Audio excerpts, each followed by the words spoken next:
These are facts. Your favorite rapper, nigga. J. Cole wait in the studio for 8 hours for a session with Youngboy. Youngboy never showed up. Sounds familiar. NBA Youngboy. Now, let me be fair to Youngboy. Okay. Youngboy, you know, he told his people, he said, yo, I'm going to keep it real. Because the thing is, no disrespect to J. Cole. J. Cole's just a rapper. Youngboy be going through shit. He's living life. He's going through shit. He's just a rapper. Youngboy said, yo, my energy and everything else or whatever, it's not fit to be in studio with that guy. You get what I'm saying? It's an energy thing. And it wasn't about J. Cole. It was just that he and personally what he was going through wasn't fit to be in that environment. We all been through that. We have not all been through that. I've never dated somebody so important, wait 8 hours of my life to do anything. So no, Alex, speak for yourself on that one, buddy. Cannot agree there. Yeah, we've not all been there. Episode 131 is in the building. I go by the name Savon. I'm here with my guy. Yo, what's going on, y'all? It's your boy A. And we are doing things a little bit different here today. As you guys may know, the threesome as you know it to be, has taken a turn. And we are no longer. But now, with that, do not be worried. Yeah. Because me and Alex, now we just go our separate ways. Yeah. You know, there is no couple involved between he and I. Like, once she dipped, like... There's nothing else. That was just the end. We're not partners. Like, Alex, I know you were mad uncomfortable for a while, but don't worry, bro. Like, you weren't the incentive in the threesome. Like, weeks upon weeks calling this a threesome. I was so uncomfortable here. Nah, but just know, like, she's gone. She's no longer with us, and me and you, we ain't got to do that. Word, that's a fact. We did not have to live that way. Yeah. We got a lot to talk about. We wasn't here last week. Anybody who's new to the podcast, please make sure you guys subscribe, like, comment, all that good stuff. But enough of the bullshit. Because we do have somebody very, very important Love this guy. in this game as upcoming creators, upcoming writers, upcoming just media talent and personalities, man. Yeah. This dude is making a way. He's a writer. He hosts his own podcast, the Stay Busy Podcast with Armon Sadler. And he also has Twitter beefs with some of your favorite rappers. Seriously. Right? My guy's in the building. It's a lot of music to talk about. I am fucking, I feel, I'm afraid. I am intimidated by all of the music knowledge here in this studio. You should be. Because that is not me. I lead with emotion when it comes to music. But I got two guys here who's willing to chop it up. And Drake dropped and Tory Lanez dropped. And there's a lot of music who dropped. And Armon's going to kick it with us to talk about music. Yes, sir. Armon, what's going on, bro? I'm good. Blessed to be here. It's been like a year, some change since I saw y'all. Crazy how that happens. Promoted the podcast, and look at what we've all accomplished since then. December 2019 to now, it's been upward for everyone. So it's a blessing to be here again. I'm excited to talk to y'all, and I'm proud of what y'all doing. So thank you for having me. And I actually like you. Like, what's up? I like you too. Like that's really important. Why is that funny? You know, because like people just be let me shut up. Like I just like doing shit with people I like. Yeah. It's a lot of people be like, yo, let me come on the pod, and it's like, but you know, it's different just having a guest versus having a connection with that guest already, because the chemistry just comes through so much naturally, and it's a much more fun conversation. So. You get it. You see? Oh shit! I completely forgot. I owe you an apology. Me? Yeah, you.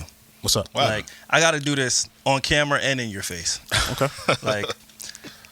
Because I saw you reached out to us during Black History Month, right? Mm-hmm. Black History Month, there was a lot of turmoil in my life. Okay, I must admit, to say the least. Yeah.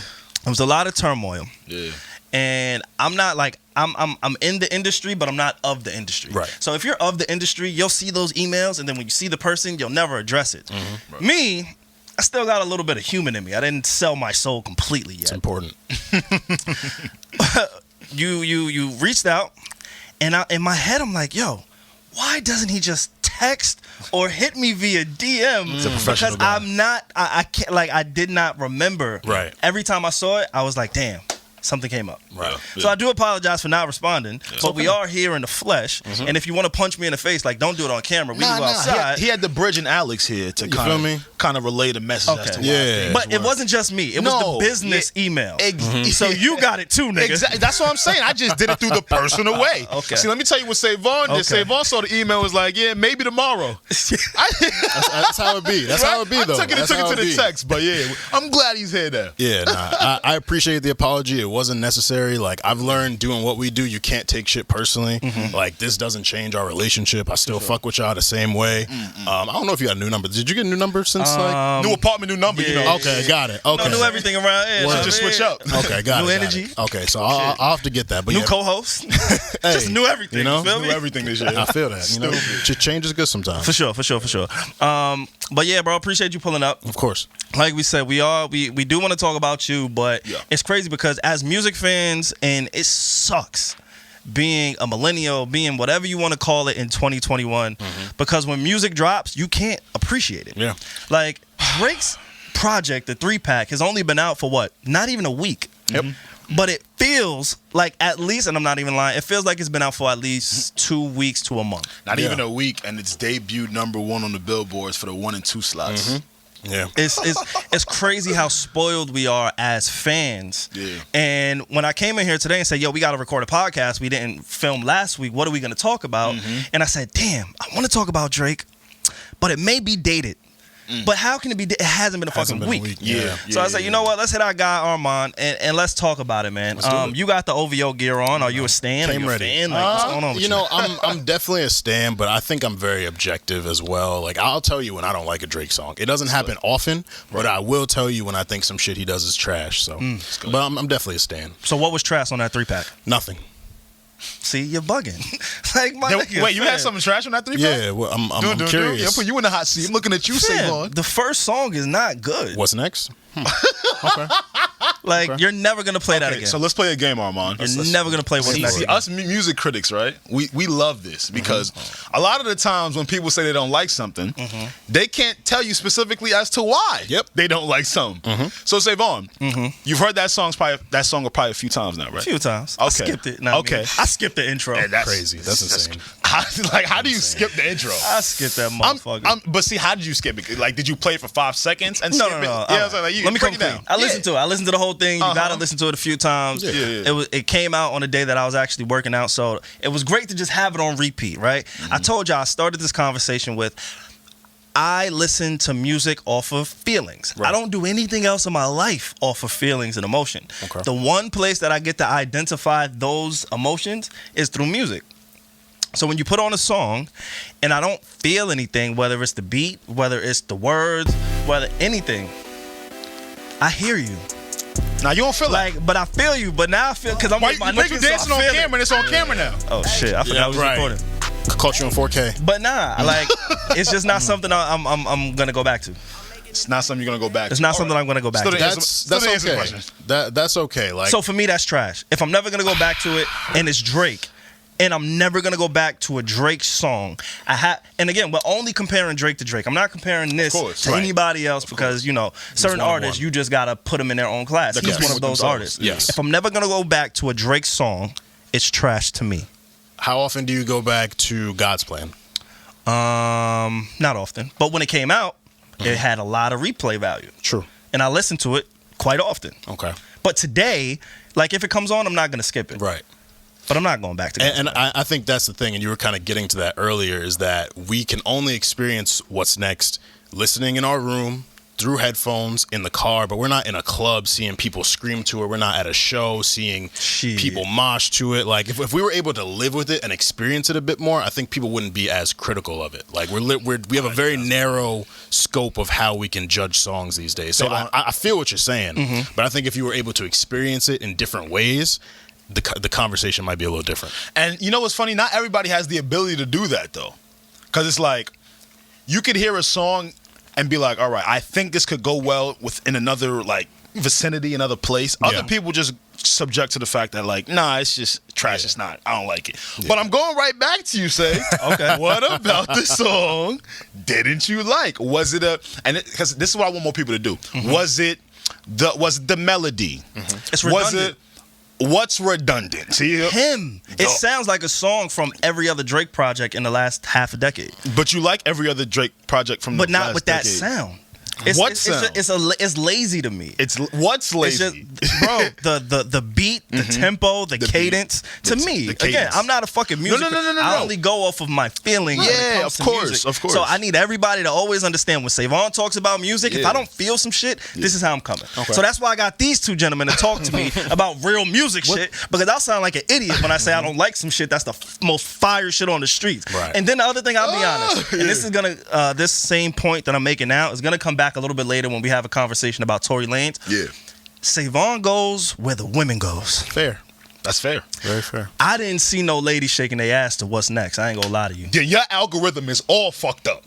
You gotta listen. You want my followers? Nah, join me to yours. Like, I'm cool. add me to your algorithm. Just come follow some followers because I seen what. I seen some ass shaking on What's Next.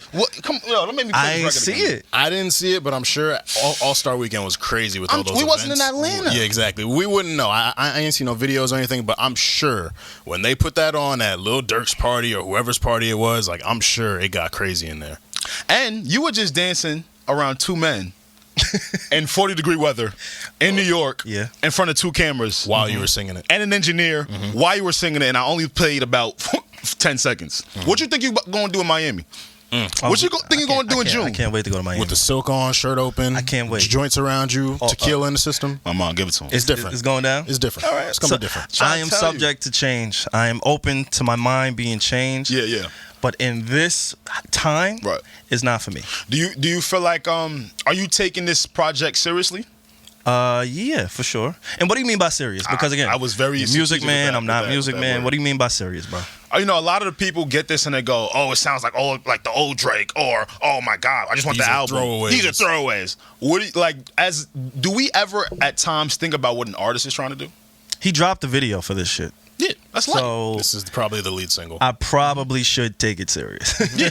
Like I'm not looking at this like this is just some shit that got leaked or you know he's had that over the last year where there's music that's dropped and it's like, oh, we don't know what he's gonna do with this. But no, when you put a video out for something, I have to take it serious. Yeah, that's good. Yeah, you know, I'm just asking because he's done a Scary Hours one before. Yep.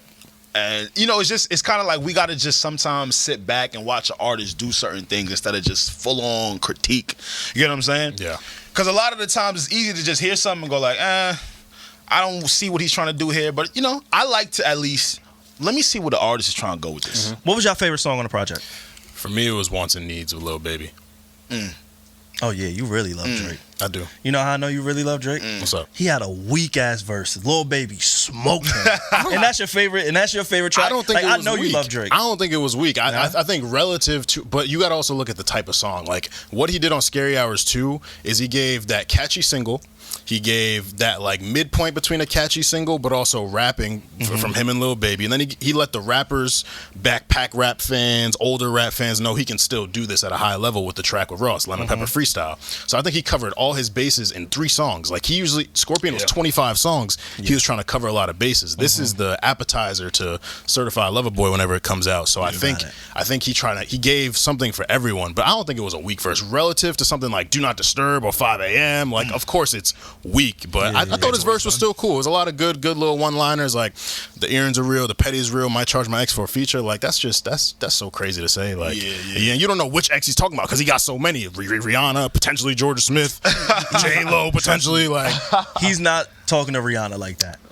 you never know, He's man. not. I promise. The petty is real. He's not talking to Rihanna like that, fam. Hey, you never know. Why you think that? Nah, because that's the one he wants back. Okay, so You're not talking to the one you want back like that. like that. Nah, sometimes you got He might be trying to get her attention. That's it. You know what I'm saying? Like, yo, I'm still thinking about you. Like, you want to work together? Exactly. Just slide me cash this time because it's not what it used to be. It sounds like Savon need a trip. Maybe. That's what this shit You been sound cooped like. up, bro? We know I need a trip, Yeah, no, Alex. you- like I've been begging you. Hey, let's do something. He's not even identifying the party records no Yeah, more. man. We can just like throw this on the business account, fudge the numbers a little bit. Let's take a trip, bro. What the fuck? It's tax season. You better relax, man. Stimmy coming soon, though. So Very soon. All right? Stimmy Wait, loading. speaking of taxes, like Yo. since me, came into business, right, Armon, I'm gonna be honest with you. Like, since we came into business, I've told Alex, and I used to tell Steph all the time, I said, yo, guys, my shit is getting money. I know how to get the money. I'm gonna get us opportunities, whatever. That's my shit. If we're doing this business thing where all of our names are on this account, y'all better take care of the taxes. Because fucking with me, I'm gonna have you fucked up. I got it. Like, I got it. I'm gonna have a conversation with you after this shit too. Okay. We gotta talk. Because I don't want you to go down, like, because I know I'm going down like, one day. No, we can reverse this for you. Yeah. Just come talk to me. It's happening. There's hope. There's hope. But I did, Armon. I told him. They can't say I ain't tell him. That's true. Can't say I ain't tell lead him. with honesty. Oh man. All right. The Lil Baby record was your favorite record? Yeah. All right. Lil Baby destroyed that shit. And the hook. I really love the hook. Yeah. With the slight auto-tune on it. Yeah. I fuck with that. I'm gonna have to second that. I was gonna go with Lemon Pepper Freestyle, but then like just when you just look at all the Drake and Rose records already out, I would say that wouldn't be relatively like high on my list. Really? Wow. Yeah, I would. And it's only because like I just wanted Rose to rap more. That's true. That's really all it is. You gave us like a 16. I feel like got in, got out. But did you feel like that because Drake raps so much? That's exactly what it was definitely a comparative. I guess it's like a 5-6 minute song almost. Because it's usually Ross getting the longer verses on their collabs. Like Go Roses, Ross got 2 verses. Aston Martin music was all Ross. Drake was just on the hook. Yeah. What's the other track I'm thinking of? I can't think of it. What's the name? I don't know. But when they do link up, it usually just feels like a all around, like it just sounds like I'm gonna do a quick 16, and the 16 was dope. Yeah. All for it. But good. something about that Baby record just make my face just because it satisfies both things. It gives you the rapping, it gives you the energy. Like that joint would go off in a club too. Like I like when Drake knows the type of artist he's featuring, so He how matches. to kind of match and accommodate to them on that track. Yeah, man. Like, He's one of the best at that. right. He's one of the best. So yeah, that's definitely my favorite record. Yeah, I think I'm gonna go with. I like Lemon Pepper. Lemon Pepper Freestyle. For me, I liked it until I like listened to it. Right? Because like Alex said, y'all know, I just go off feelings. If you give me that kind of sample on a song, you got me. Right. You got me by the balls. Like, I'm here, I'm listening. Yeah. I'll purchase the motherfucker. I'll send it to my mom's. Like, yo, mom, you gotta hear this shit. This nigga Drake. Like, that's just me, right? If you give me that sample at the top, featuring Rick Ross, I'm always gonna be that guy. But then when you listen to like the lyrics and you can't really relate, like Do Not Disturb is easily top 3 Drake songs for me. Okay. He went For crazy. Me, right? Insane. Like that easily top 3. Everything about that song, because he's speaking from a place of, yo, do not disturb me while I'm on my mission. Yeah. You feel me? Like if you really listen to it, Alex, give me some credit, my nigga. I was doing I did my Googles. Your You feel me? research. Okay. Good. Okay. But You get a point today. Very good. do not disturb. He's speaking about I'm on my mission. Like you got to do this to stop me. I'm inspired. I got ambition. Shit that I can relate to. Yeah. You feel me? When I'm fucked up, when I need some motivation, when I can't really get out of a mental funk, that is one of the songs that can pull me out of it. You related to it. Lemon Pepper Freestyle kind of throws me deeper into the funk. Because Now you it's get like, your money up. I'm poor. You're shaking and moving out here. I'm- Nah. You just copped the luxury condo in the hell, and in the sky. Yeah, you rich, I thought. That's what I did. Right, Armon? He good. It's all right. But it still doesn't come into comparison to Heard it Drake. came with a parking spot too. Yeah, it did. But the money like, is different over here. but you want to know what's crazy? What's up? Drake said, and I just envisioned, do y'all do this? What's up? You think about your 10-year anniversary of high school. Yeah, often. I know. Often. You've never thought about that? Awesome. See, that's how I know me and you just think from the different parts of our brain. I can't wait to shit on all of those people in a few more years. Like, how many more years I got? I think I got about 4 more years until I... Say no. Yeah, you feel me? So, They've all got a whole countdown. yeah, I got to count down. But it's like, Yeah. Drake was mentioning... he talked about parent-teacher conference with his kid. Yeah. And he said the women were interested in him no matter what their husbands, boyfriends, what providers did. Fire. They still wanted to know about him. It's tough. And, Like he and was it's just true. speaking shit that I really can't speak. Asking if I know Beyonce or Nicki Minaj. I know half of that. Oh, you Nah, do. come on. I'm that half. I don't know it, but I'm that. Talk your shit. That's a legendary episode. My nigga, like, I have a phone, and then we can move on. But I have a phone when we did that shoot with Nikki, and we went out to LA. Yeah, we went to LA. Yeah. It was Nicki and Mike Tyson within like a 24-hour span. It was a fucking mental overload for me, right? But in that time, pictures were taken, right? Nicki Minaj and Mike Tyson both held this phone. Not the one in my pocket. This is a newer one. But the phone that they held, I have such an attachment to it just because I was looking like, yo, I am a peasant. Absolutely. And Nicki Minaj is holding my phone. And I kept, like, it's in my house like a trophy. Like, I might like frame my old iPhone. And, yeah, I Keeping can't it prove cleansed. it. But, yeah. So, Corona that went by. Look what you trying to do still. yeah. I probably started Corona with that phone. Oh my God. I never watched it. Oh my God. Like, LA was a hot spot. it was fun. It was fun. Good times. Good times. Yeah, man. But honestly, I do. I'm just excited for Certified Lover Boy now. Absolutely. Like more than ever. Yeah. And honestly, he did allude to say that this is gonna remind everyone of what Views was, right? Like at first, y'all wasn't really feeling it, but I'm trying to transcend the sound. I'm trying to make something you're gonna appreciate in a few years. So I'm very excited. Very. If it's gonna sound anything in that realm and that, I'm here. Send it. What is Drake missing? And I want to talk to. We actually have two OVO stands, but I do want to speak to the one closer to my left, Armon. I want to ask you before we switch gears. What is he missing in his catalog as an artist? Because there's one glaring thing to me, and again, I'm not Music Man, but I think there's room for him to still separate himself. But the reason the race between he and Kendrick is so close is because Kendrick speaks to something. You feel me? Drake doesn't feel to me like he's evolving as a person per se. Okay. Because one of the things early Drake was, we can relate to him. I remember, I will never forget. I think I want to say I was in 9th, 10th grade, right?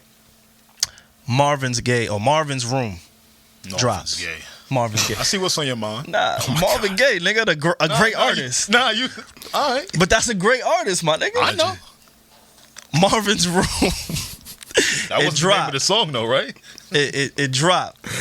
Yo, Alex, relax, my Sick nigga. guy. Sick ass guy.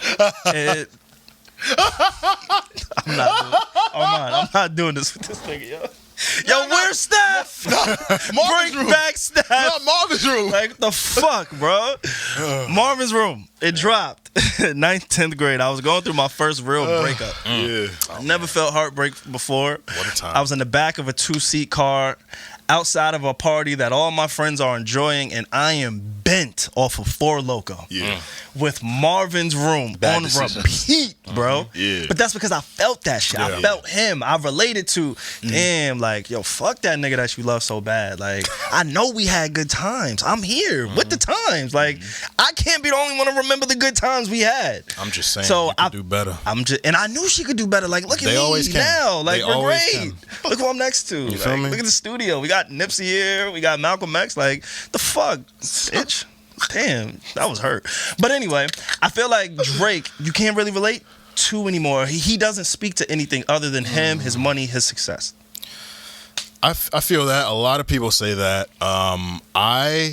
I look at a lot of, like, Lemon Pepper Freestyle. While I can't relate to it, that shit was just inspirational for me. It's like look at his house, look at his plane, look at the car, look at the Nike brand. Like, Laugh Now Cry Later was a Nike commercial. Like, that stuff is stuff for me to aspire to. So I'm not there, but I want to be there, and I know I can get there. So that's kind of how I look at it. In terms of relatability for him, Drake's always been a very me-focused artist. Like, people put Kendrick above him because Kendrick is conscious. He talks to the black struggle in America. J. Cole also does the same thing, and people want Drake to do something that he's never done in his career. Like, he came in a dual threat, rapping and singing. He was younger. We've seen his journey, so we can relate to the breakups, whether he was in college or toxic women or trying to be the best back when he was in the Take Care, Thank Me Later days. And he's definitely an icon now. So he feels a bit. He feels like he's not tangible, but he still has those struggles with paranoia, those like his insecurities, his feelings towards haters and ignoring them, and focusing on his circle. Like, those are things that are relatable. They're still very me focused, like Drake focused, but they're things that I feel I can relate to, even if I'm not as rich as he is. So that's a good point. Honestly, I feel like Drake's ability to talk about love. Yes. Will always have him at the top. Will always have him at the top spot. Yeah. So much so that you can always relate to love and going through a breakup. Shit, we going through one right now, right? Yeah. And you don't realize how, like, when you listen to a lot of that love music, how much it can help you. Yeah. And it don't matter if you young, old, big, small, yellow, black, white. You can relate to how something hurt you and made you feel. And he has this crazy way of just having you feeling like, yo, are you in my relationship? Right. Mm-hmm. Yeah. Like, like, did you know exactly what happened play for play with my ex? So I think that's what kind of gives him that bump. And that's why he's always going to have a strong woman fan base, because women live for that. Like, there you go. The guest on our podcast we just had, Olivia, shout out to her. She was just talking about how, we were talking about SZA, and how SZA talks about her life, and, you know, like, she's so relatable for women. Like, you know, she's very straightforward. Like, yeah, I was cheating on you on Valentine's Day, but I'm also insecure about my butt, stuff like that. Yeah. Like, Drake talks about things that men and women experience on the love side. So, and it helps his you women learn fan game. base. Yeah, exactly. It helps you kind of learn how to operate as well. I mean, you know, he's lost some good ones, Rihanna, Serena, but you know, no, not good, my nigga. Great ones. Amazing. He has ones. lost like Top the tier. Mount Rushmore of fucking women. Yeah, bro. Yeah, That's swag. I'm not gonna. No, that's not swag. Like, Rihanna, you fumbled that bag. Could you imagine what Twice. that would be? Like, you Twice. fumbled the Rihanna bag coming off the Chris Brown one. Nigga, like, he fumbled that. But he's living pretty good. Yeah. Speaking of relatable, Yeah. I got something for y'all right now. What's up? Let's do Wanna it. play something?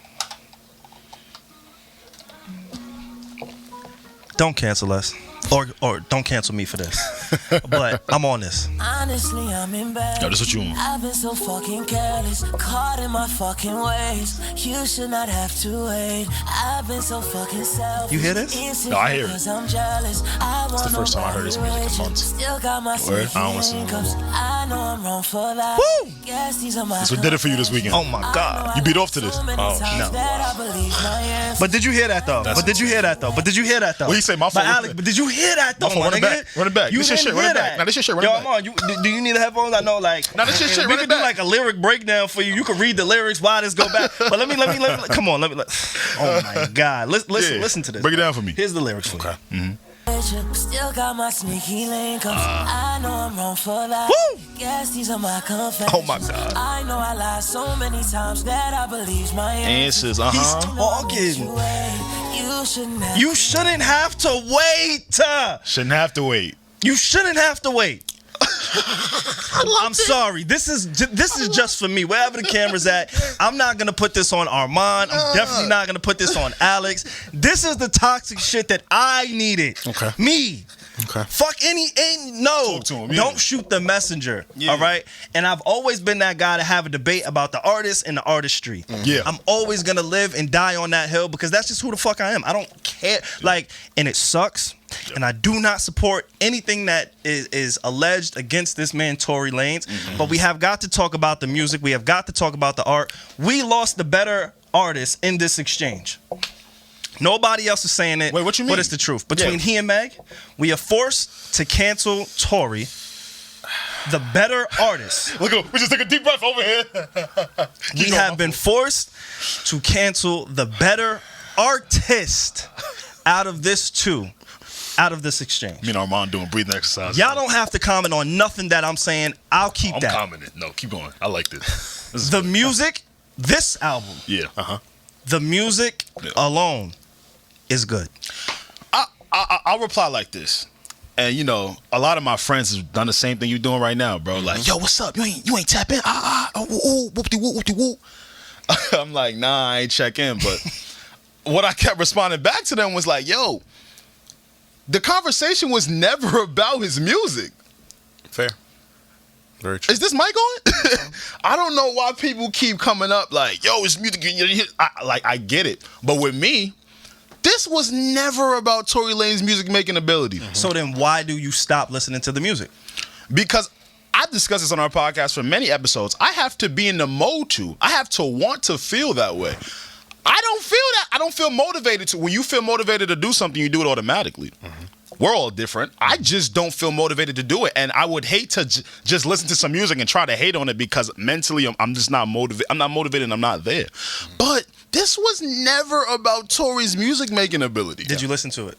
I've heard peaks of it. My boy has sent me a track. It sounds like good music. Okay. This was, but again, this was never about his music making ability. I'm glad to hear that. Armon, again, I know you're a media man. Yeah. I know you got connections. You're doing your thing out here. Yeah. Like one of the cool things about being associated with the entity that we are associated with, like I could really kind of get my shit off because niggas ain't canceled him yet. Like you can't really cancel me off of this shit. Like, I would assume, and I'm not asking you to cancel me. Please don't cancel me for my opinion. And I don't think he's been canceled. No, who? He definitely hasn't. He hasn't been canceled. What the fuck? I don't think he's been canceled. My timeline, people were going crazy about this. No. People or women?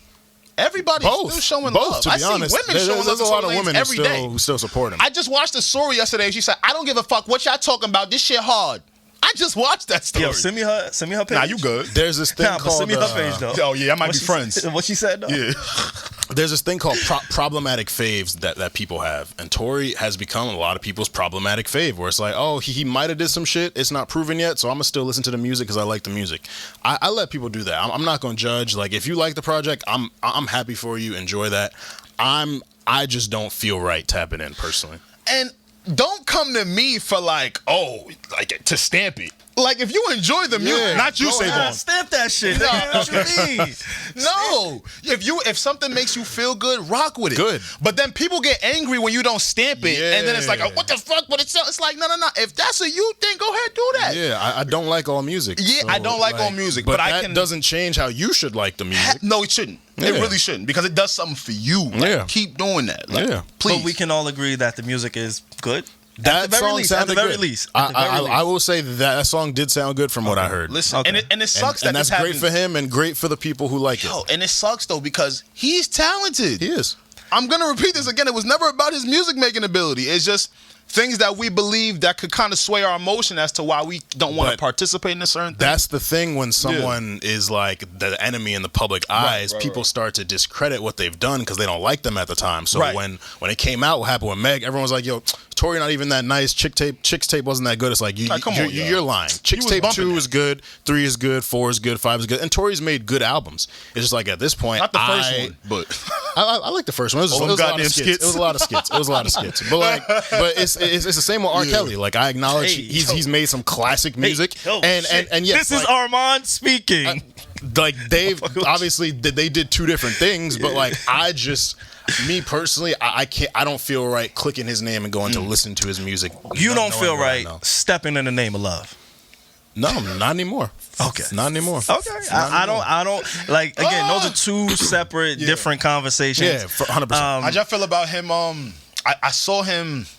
So one of these blogs, he was upset about not being promoted on the DSPs, Apple Music, Spotify, Tidal. Who, Tory Lanez? Yeah. He well, you got to eat that. Not surprised. You have to eat that. Well, why would they want to plaster you front row, like knowing what you potentially did? It make it like it's business. Like you have to keep your image in business. You have to eat that, and then you also have to remember, like, bro, you just dropped right before Women's Month. Like, you can't have the allegations against you that you have, and then drop a project and be like, yo, plaster me everywhere. Like, insane. There's certain things you're just gonna have to eat. Yeah. He almost has like the and I can't believe I'm referencing this guy again. But the whole Tekashi mindset where his numbers mean something to him. It's something that he throws out a lot. Yeah. If your numbers are doing so well, like, you just have to eat. It's a casualty of war. Yep. Your image and your likeness has become a casualty of war until this thing plays out and the facts are revealed. Yeah. And now that is when my tone may change. If he is in fact convicted guilty of this, now it's like, fam, you forced me not to listen to your music. But since I'm giving you the benefit of the doubt because of your talent, because of your gifts, I will continue to listen to whatever I feel like I like, per se. Yeah. I'm not going to push it on anybody.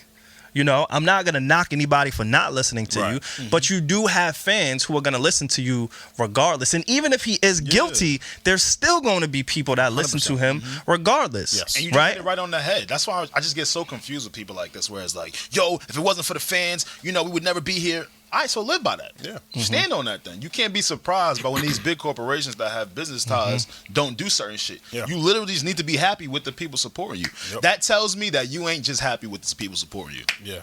You want more. Oh, for sure. I mean, of course, naturally so. Especially again when your talents and your gifts don't match up, it always goes into, and we spoke about this on the last episode. I want to say Chris Brown, like he doesn't really get that pub anymore. He doesn't really get those looks anymore. You don't see him at the award shows, and partially is because he doesn't want it. I'm sure, but it's also like, you know, corporations and people who put money into these things, they like to be safe. Yep. And I don't know how the baby keeps on popping up and getting these gigs that he gets. That boy's good. But they Likeable, normally though. like He's to be very safe. likable. The baby is very likable. charismatic. Yeah. Oh, you like him? I wouldn't say that, but That's your mans? No, it's not. But I can see, like, it's easy to market him. Like, if I'm a company, I know how to market the baby. Have him do a crazy ass, stupid Triller videos, fun, stupid music video. I mean, no, the crazy music video, not stupid. He's just very likable. You just, you know what I'm saying? You could just, all the shit that he's going through can go under the rug. Yeah, he's the type of person you want to give a chance. Yeah. Tory's always low-key been annoying throughout his career. Like when he was coming at Drake, like during the whole Joyner Lucas, Don Q stuff. Like he's got that like annoying personality to him where it's like, I don't want to like you, but you do make good music. So it's like, word, I'll overlook how corny you can be. It's just at the point now where I can't overlook that on top of how he responded to the whole Meg situation. I So can't his music believe just isn't. it's taken me this long to pick up on the energy. What happened? Like, I can't believe it. I forgot some things. Like, my fandom, my fanhood, it makes me, like, I lose track of the timelines. And being that we have OVO Stanman here himself, of course he has to, like, carry over whatever feelings that Drake and Tory had to where you can't give it up to Drake. No, like, because your Drake loyalty and Tory runs deep. pieced it up. Drake and Tory pieced it Nah, up. but that don't mean the fans piece it up. Like, there's a lot of niggas I know who still ain't rocking with him. Maybe I'm you not, one of the ops. I'm not all the fans. Like I was a vocal Tory fan. Like even throughout the Drake beef. Like I didn't like how he was acting, but I liked the album he dropped this summer when their beef was really like active. Yeah, that was solid. I'll tell you, I've liked his whole discography. It's just at this point, I'm not patronizing it. Got it. And that doesn't mean you should stop listening. Yeah, keep listening, enjoy it. I'm glad y'all enjoy it. Yeah. But Thanks, just man. ain't me. This is for you, Savon. I appreciate You that. keep listening, buddy. I know y'all niggas gonna come in here and judge me, but like, Nah, that's the thing. It's not a judgment. See, music is one thing about music. If it makes you feel a certain way, if it does something for you, you got to rock with it. It don't matter how we I all feel. different. And that's the other thing I told y'all, fam. Yeah. Like, and y'all said y'all algorithms are different than mine. I didn't see any men rocking with this Tory Lane. I really didn't. I truly did not. I saw. We got to get your timeline together. It's primarily men. Where's his timeline at? Come over here. Maybe I don't follow men. No, I don't post and follow go men either, also. but you could. I do post. You post and go, I'm post and go, man. You know, you can find me post and go. About to change my at name on you niggas. Post and go. Post and go. Whenever these shit get mad, like, oh, you don't respond to me. Nah, I just post and go. But I'm always scrolling because I like to see how the people feel about things, even if I'm not going to engage myself. And I saw a lot of niggas like, yo, Tory's doing his thing. This project is going A lot. Yeah. I saw because women are always gonna keep you where you need to be. Yep. The woman fan base is the most important. Women are always they're always gonna give you the real temperature, how you are impacting things and people. Yep. Back to the Drake conversation, it's almost identical with Tory. It was like when that shit dropped, most of the stories and the women were promoting it, and without any shame or guilt. And again, we still have to wait for the facts to come out before I can really speak to it. But just from an artistry level, I am comfortable saying we lost the better artists in this cancel culture climate. Because Meg's music does nothing for me. I'm not ever shaking my ass, so it can't really do much for me. But that's not even true because I like Cardi B's music because it has a little bit of relatability. What's that song that it was one of the better songs on Invasion of Privacy. Yeah, I'm gonna pull up the song, but just because, and I don't want people to hear us and think just because it's a woman rapper or a female artist or a woman artist speaking that we can't rock with it or listen to it, because there has been a few songs, far and few between, but you know when it just clicks with you, where it's something that you can relate to, right? Meg, I never got that feeling. It's nice in the moment when I got the hookah and I got some drinks and I got some women around me. That's cool, but like there's a song that I'll play. by Cardi, and I was like, yo, I could feel her on this. Like, I know, unfortunately, I've made a woman feel like this, and I get it. Is it through your phone or Ring? It's loading now. If y'all want to just, not me, do y'all thing. I don't know. Pull this up. I can understand that. Tory is trying to do things to like. I think he's in a race of time right now with like what he got going on with the courts and shit, allegedly of what he's done, and he's managing artists, and he's trying to get back into the mix. So when you're trying to get back into the mix, you do just kind of want to be accepted by everyone, but it's hard. I got it. If you want to take a listen, this is the song. Yeah, I'm taking a listen. It's a goodie. This, hopefully it loads, but the song is "Be Careful." By Cardi B. Be careful. Be Careful is such a song where it timed out. But whatever. Go listen to the song. We don't need to get flagged anyway. But Be Careful was the name of the song that I was thinking of. Right. Yeah. And you could just feel that from a woman's perspective. Like, yo, fam, be careful with me, my nigga. Yeah. Like, I'll go fucking suck your friend's dick all I want, my nigga. Stop playing with me. Yo. You know? Don't do that to me. But that's what she's saying. Is like, Please don't do that and to me. as a nigga, we know. Fam, why you gotta go there, though? Like, you ain't gotta say all that. I'll be careful. I never got one of those from Meg. My bad. My question for you is, because I think there's a difference between Meg and Cardi and Tory. Cardi and Tory are kind of dual threats. Like, Cardi sings a little bit. Right. Tory obviously is known more for his singing than his rapping, but they're dual threat artists. Meg is mainly a rapper.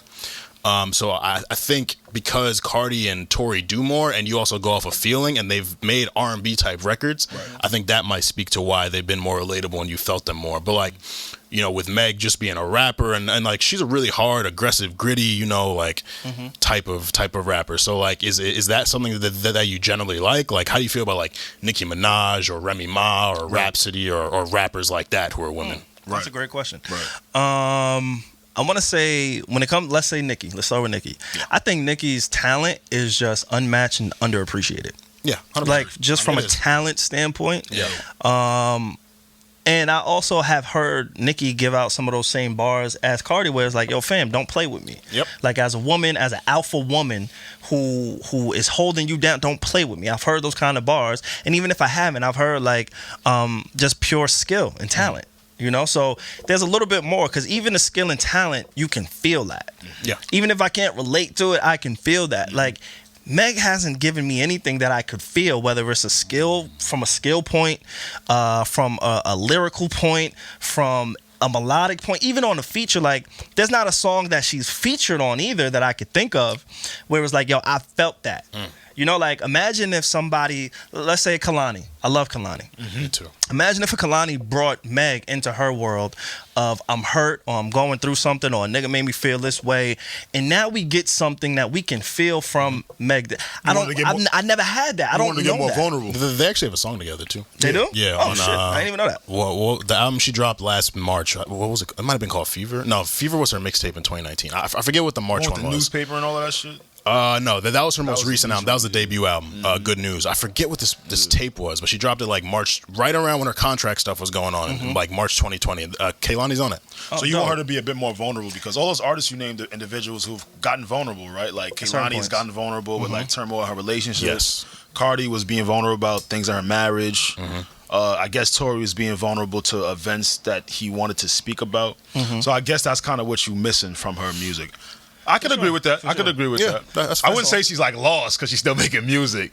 And honestly, with the cancel culture thing, I don't really think anyone gets canceled anymore. I hate when people come up. Not real. I hate when people go, yo, why did you cancel someone? I didn't.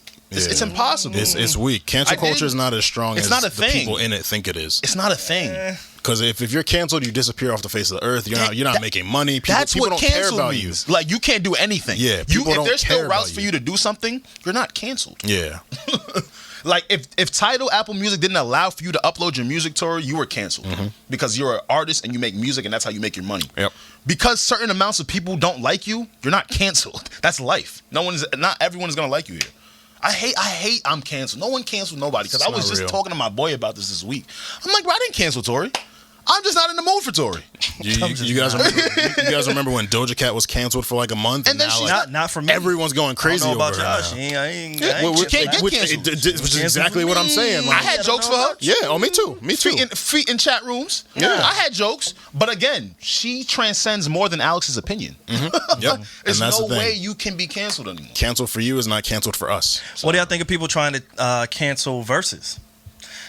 The three of us are all entrepreneurs segue. here. You feel me? The three man. of us are all entrepreneurs here. We all are trying to build something. Yeah. There was a lot of controversy around Jay-Z's deal, selling his stake, selling his company to Jack Dorsey.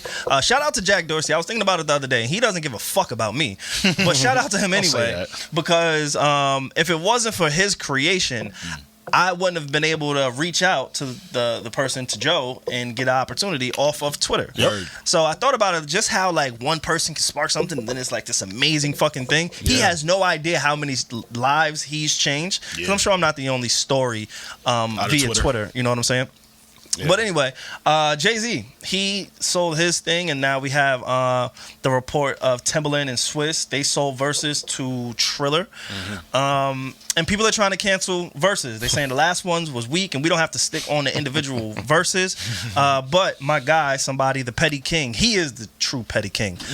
But 50 Cent, he said that Versus should be over and rappers only do it out of desperation. Now, again, we're staying here on music, people. I know we're going to get back to our relationship bag shortly. But since I have two guys who are so musically inclined, music industry inclined, hopefully y'all do take this information and you learn a little bit. But how do y'all feel about 50 Cent saying that? He also has some words for Jeezy, my guy. Damn, I like a lot of people. What the fuck? I got to shorten this list. You a fan? I am a fan. But he also has some words for Jeezy. He said Jeezy only did it at that time. He allowed the disrespect from Gucci because the greater good was he was trying to sell records. He was trying to sell an album because if you recall, Jeezy dropped an album within that same week, 2 weeks, Right. or whatever, Yeah. of the verses with Jeezy, which I'm pretty sure was the biggest verses to date, right? One of them. Up there. One of them. Definitely Yeah. up there. So, Yeah. y'all, how do y'all feel about those two sentiments and statements from 50 Cent? There's a few things to address there. I don't think rappers do verses out of desperation, and there's been a lot of rappers and artists who have dropped new music right around when their verses happened. When it was when it was Lil Jon versus T-Pain. About to say, I missed that one. Damn. They dropped the Lil Jon, Ludacris, and Usher single. Keisha Cole and Ashanti dropped new music after their verses. But isn't that a little bit that speaks to what 50's saying? Like, fam, these are people that I'm never checking for your music on the regular, but now that you got this spotlight, you want to drop a little single for me? Like, That's just business, though. Like it's basically their version of a press run because you can't go. People aren't necessarily going to radio stations as much. Like you're not able to tour, do meet and greets. So the verses is like, oh shit, like Keisha Cole is versus Ashanti, cool. And it's like, and then you hear all Keisha Cole's classics. You're like, oh wow, she really had early 2000s on lock, and then she drops new music. So it just gets people invested in her again. So I just see it as business and promotion. Really, I don't know if it's necessarily desperate, but I think artists do it more for appreciation than desperation. I think a lot of those artists are at a point in their career where they feel like, you Washed know, up. I wouldn't. Some of them. All right, maybe some of them washed up because there's been a lot of Yeah, current yeah. ones like Ross and 2 Chainz weren't Sure. doing it for desperation. Like Sure. they're active and people still are very invested in them. well, if you Right. asked 50 Cent, he might have said Rick Ross He did would've. it out of He would've. desperation. But a lot of those people just looking for like the credit now, right? Like, you know, do y'all know what my catalog is like? Yeah. Let me show you what I've written. Shit, let me show you what I've even featured on. So maybe for me, more appreciation and desperation. But to his point, because I did watch that interview, Versus does, I hate to say it because I love a good business, right? But it does feel like something that was supposed to be for the pandemic. I'm really gonna be like 1,000 with y'all because once outside fully opens up, and we've been seeing it as of recent, like it's starting to look like Corona is still here, y'all. Don't get it fucked up, right? COVID is still around, but it's starting to look like people are trying to open more venues. We're seeing more shows now. Festivals coming up. Festivals are coming up. A lot of artists. I don't know how easy it's going to be to have everyone in their crib, you know, locked into an app when outside is open to really garner the amount of people that Versus has garnered before. You know, so I'm really stuck between that because once outside opens, we could go outside to a concert. We could go to the club. Like I could see some real interaction, some real live performance in my face. So I don't know. I feel like Versus is gonna try to convert to like a live type of thing as well. Like people have been talking about beat battles for a while, like wanting to see a live beat battle. So I feel like Versus is gonna try to do like a Versus show at some point and actually have people there. Will it go over as well? I don't know, because again, like you said, like it was the pandemic. It was creative. It was like, you know, we're able to give people their flowers and stuff, so it was different. But live, I don't know how much I'm gonna want to hear a back and forth between two artists unless I'm really invested in the artists. Yeah. So I don't. It'll be interesting to see what they try to do, because you're right. Like people are outside now, like, and even if they're getting like a lot of viewers, like it's just different. Because it's like a full-on production now. And honestly, I feel like a lot of people just feel like, oh, you know, they've sold majority stake in it. We don't have anything that's ours. I guess my argument to that is sometimes we need to get into bigger places to do bigger things. Yeah. You know, and hopefully I can understand that one day, you know. And then it's cool because the way or what they did was anybody who participated in Versus before it became a thing, they all got stake in it. And they all got paid for it. Yeah. I don't know. I just think, I don't know. It was a good move for me. Yeah. And I think black people, we have to kind of stop, because the overarching argument that I heard about this deal and Jay-Z's deal was that Striking you sold it to the white man, right? That is the consensus of that two black men took a black-owned business and sold it to the man. I don't view it that way, because they're still black people. Just because they're rich and famous, that doesn't exclude who they are or where they came from. Yeah. And also, whatever equity or whatever money that they receive, they're able to employ other black people. Yeah. You make that point. Let me make this point. The Jay-Z deal, I think the part people are not making like a big spectacle to me, which is really important, is Jay-Z as a black man. Squarespace is a financial institution. What is a financial institution? That is a bank. So Jay-Z now has a board seat at a U.S. basically bank. Do you guys understand the opportunities that can come from that? Exactly. It goes way deeper than the surface sees. Sometimes you got to use the vehicle to kind of propel you to where you want to be, you know, but it's bigger than that, and I hope y'all see it one day. For a black man to have a board seat at a financial institution in the United States of America, I don't think y'all understand what that means. And then, Armon, real quick before you go, please. But please don't forget to mention that in both of these deals, artists broke bread. Yeah. With the title deal, if you was rocking with Hove, I saw a list of artists. There was Usher, there was a few. There was Nicki Minaj. All the people pretty much who was in that commercial to announce, hey, this is title for the artists, before the creators, whatever. Yep. They all had stake in it. Kanye West, all of these people. So when Hove sold, you got bread if you was rocking with him and if you was in that deal. When Swizz and Timbaland sold, everybody who started with Versus before it got sold to Apple, before it was a big production, going back to Drunk Sean Garrett, like everybody else got paid around those deals. So the deals aren't even just centered around those three individuals, because the black people around them ate. And then don't forget about the staff of all of those black entities. Like, take your feelings out of this shit. These artists are businesses. Your favorite athlete, I don't care how fast he runs, how high he jumps, whatever he does, when he steps off of that court, because he's only on the court for a few hours, when he's no longer on the court and he walks outside of the arena, he is a business. And they employ who they decide. Most of them look like us. Most people, and LeBron James is an amazing example of this. You get an opportunity, you become a business, and now you put your people in place to run those things. Exactly. And now it's up to your people to sink or swim. You either gonna figure it out. I'm gonna make you my tour manager, right? You got to figure out how to be a tour manager. I got the money.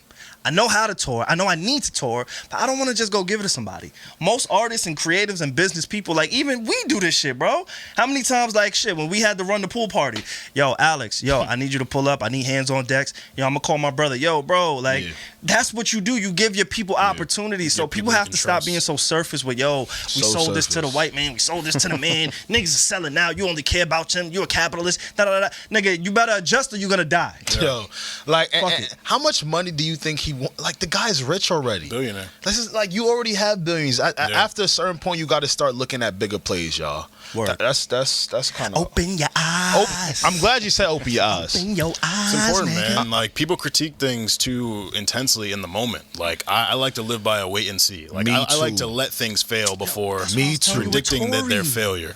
That's what I was telling you with Tory Lanez. No, it wasn't. It's different. Told you to wait and see if you shot her. It's different. Wait, listen. Oh, Yo, man. It's a little different. We'll see. Gotta wait and see. I see your angle, but it's a little different. It's a little different. Really? Is it? It is. It is. You want to know why it was a little different for me, honestly? And Armon, No, we don't gotta go back. I was just We're not. I'm gonna just say this real quick, and we out of here. Like, the whole time with the whole Black Lives Matter thing, and a lot of what I was hearing was protect black women. Yep. And I'm gonna just leave it there, cause y'all can't be on protect black women, and then when a black woman is telling her of her plights, we not trying to hear it. I don't know. I'm just trying to make it make sense. I'm trying to stay consistent here. So that's it. Yeah. That's all. But in terms of staying consistent, I wanted to go back to the clip that we started in the beginning of the show, because that is what we do each show. Come on, segue. I'm surprised you chose that clip, knowing how you feel about academics. Like, I don't know if you heard, but like me and like we fly low key. Oh, y'all cool. I think y'all kick it. That's your like he threw me like some love on his live stream. Oh. He was like, yo, you know, I'm not gonna repeat what he said, but you know, he had some issues with niggas I work with outside of Joe. Right. And then he's like, yeah, you know the nigga Savon. Like, I didn't really like the tone of, yo, you know that nigga, but he showed a little love. So that's your homie. So like, how y'all cool? Y'all game together? I'm not saying we cool though, because I don't know the nigga. Y'all Twitch together? Nah. Niggas definitely play Fortnite together. We never did that, but we never did that. COD? Call of Duty? No. Nah, 2K. listen, I've never met Ack. I don't got no problem with Act, man. We all out here doing what we got to do, doing business things. And at the end of the day, he got a platform. He talking about shit. So I don't got That he created too. That he created too. Can't be mad at that. You got to give him respect for that. Yeah. I don't like how he goes about things sometimes, but I respect the brand that he's built. It's too much money to be getting out here. I'm too worried about myself. To Exactly. Tie that in. Exactly. That makes no sense. But Respect. shout out to Act, because he told us a story that kind of like, man, that shit kind of woke me up. Long story short, they saying J. Cole was in the studio for about 8 hours waiting for NBA Youngboy. NBA Youngboy is a really, really big artist with this new generation now. He streams a lot on YouTube. You can really call him a YouTube artist at this point. Like, that's kind of where like his label and his music kind of goes first. It's all a YouTube thing. So also a young guy. You know, with a lot going on. A lot of kids. Know I mean, you know, dropping dick off in every state, apparently. Like, not even the caring. nigga got mad kids. Sometimes you just want to procreate. You know what I'm saying? Nah, but you don't. God said, be fruitful and prosper. But when you get herpes, like, that's Especially God saying, allegedly, slow down. I don't know nothing about that. But now with this new stimulus, you're getting $3K for each kid. So he was he about to stimulated. rack up. He about to rack up. He's stimulated. He's stimulated. But I found it interesting in that, you know, someone so young in the game, at least, you know, would kind of flop on an offer from J. Cole. For 8 hours, J. Cole said he waited in the studio. 1 hour went past, 2 hours went past, 3 hours went past. He didn't even text. Nah, that nigga did a shift in the studio. That nigga signed in his staff. Nigga probably had 2 meals in that time. Like, to be waiting for a nigga for so long, you had 2 meals. Like, might have taken a nap. Like, now, do y'all feel that was offensive? Do you feel like NBA Youngboy missed out on an opportunity? Like, how do y'all feel about that scenario? I'll tell you how I feel, but when you hear J. Cole was waiting for an artist that's kind of newer compared to him. Now, Armon, how y'all feel? You did not enter the studio with a Dreamville shirt on, so I don't know exactly where you're about to take us, but I do want to preface this with, J. Cole, he's a great. You know, he's great. Okay. He may not be Drake. I see where may not be OVO. I see where this is going. But you know, I just want to hear your stance on it before I go. I'm a big J. Cole fan, but again, I try to be as objective as possible. I think for NBA YoungBoy, it was a great opportunity to work with Cole. Cole is very invested in the young generation. If you look at his collabs more recently with, you know, Black and with Moneybagg Yo. Moneybagg Yo's not like a young artist. He's been around for a bit, but that's a collab you wouldn't expect.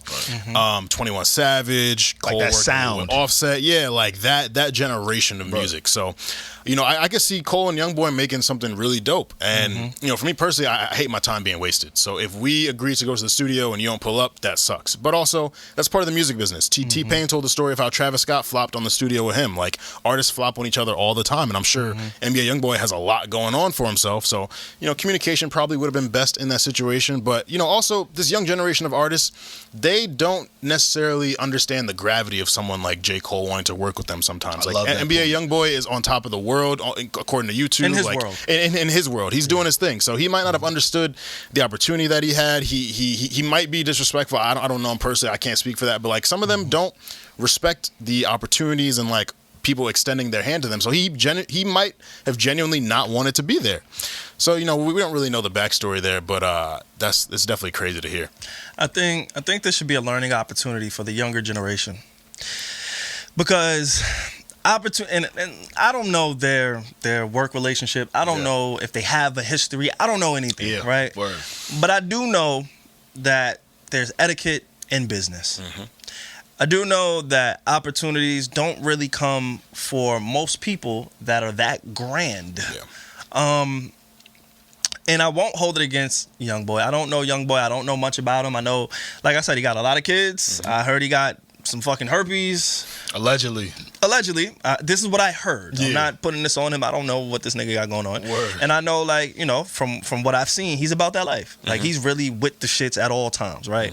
And most people like that I've encountered, they don't really care what's going on in your world. Yeah. They don't really care what's going on in the world. Yeah.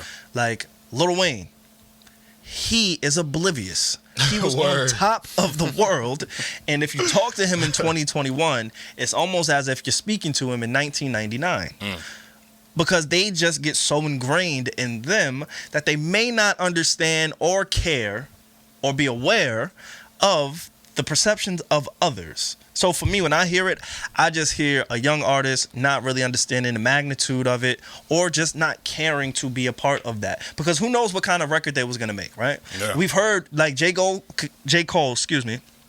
can get in any type of bag. Yeah, Any type of bag. It would have been a good record. We've heard of him and Young and we Thug don't song know. that was Yeah, still one of my man. favorites. I forgot that London. one. They went on tour together. Like, it was one of the Yeah. coolest tours. I went to that. I saw that show live. Like, Yeah, it's I hard. felt that energy, the balance between both of them. And I think a lot of people need to give J. Cole a little bit more credit for being a chameleon.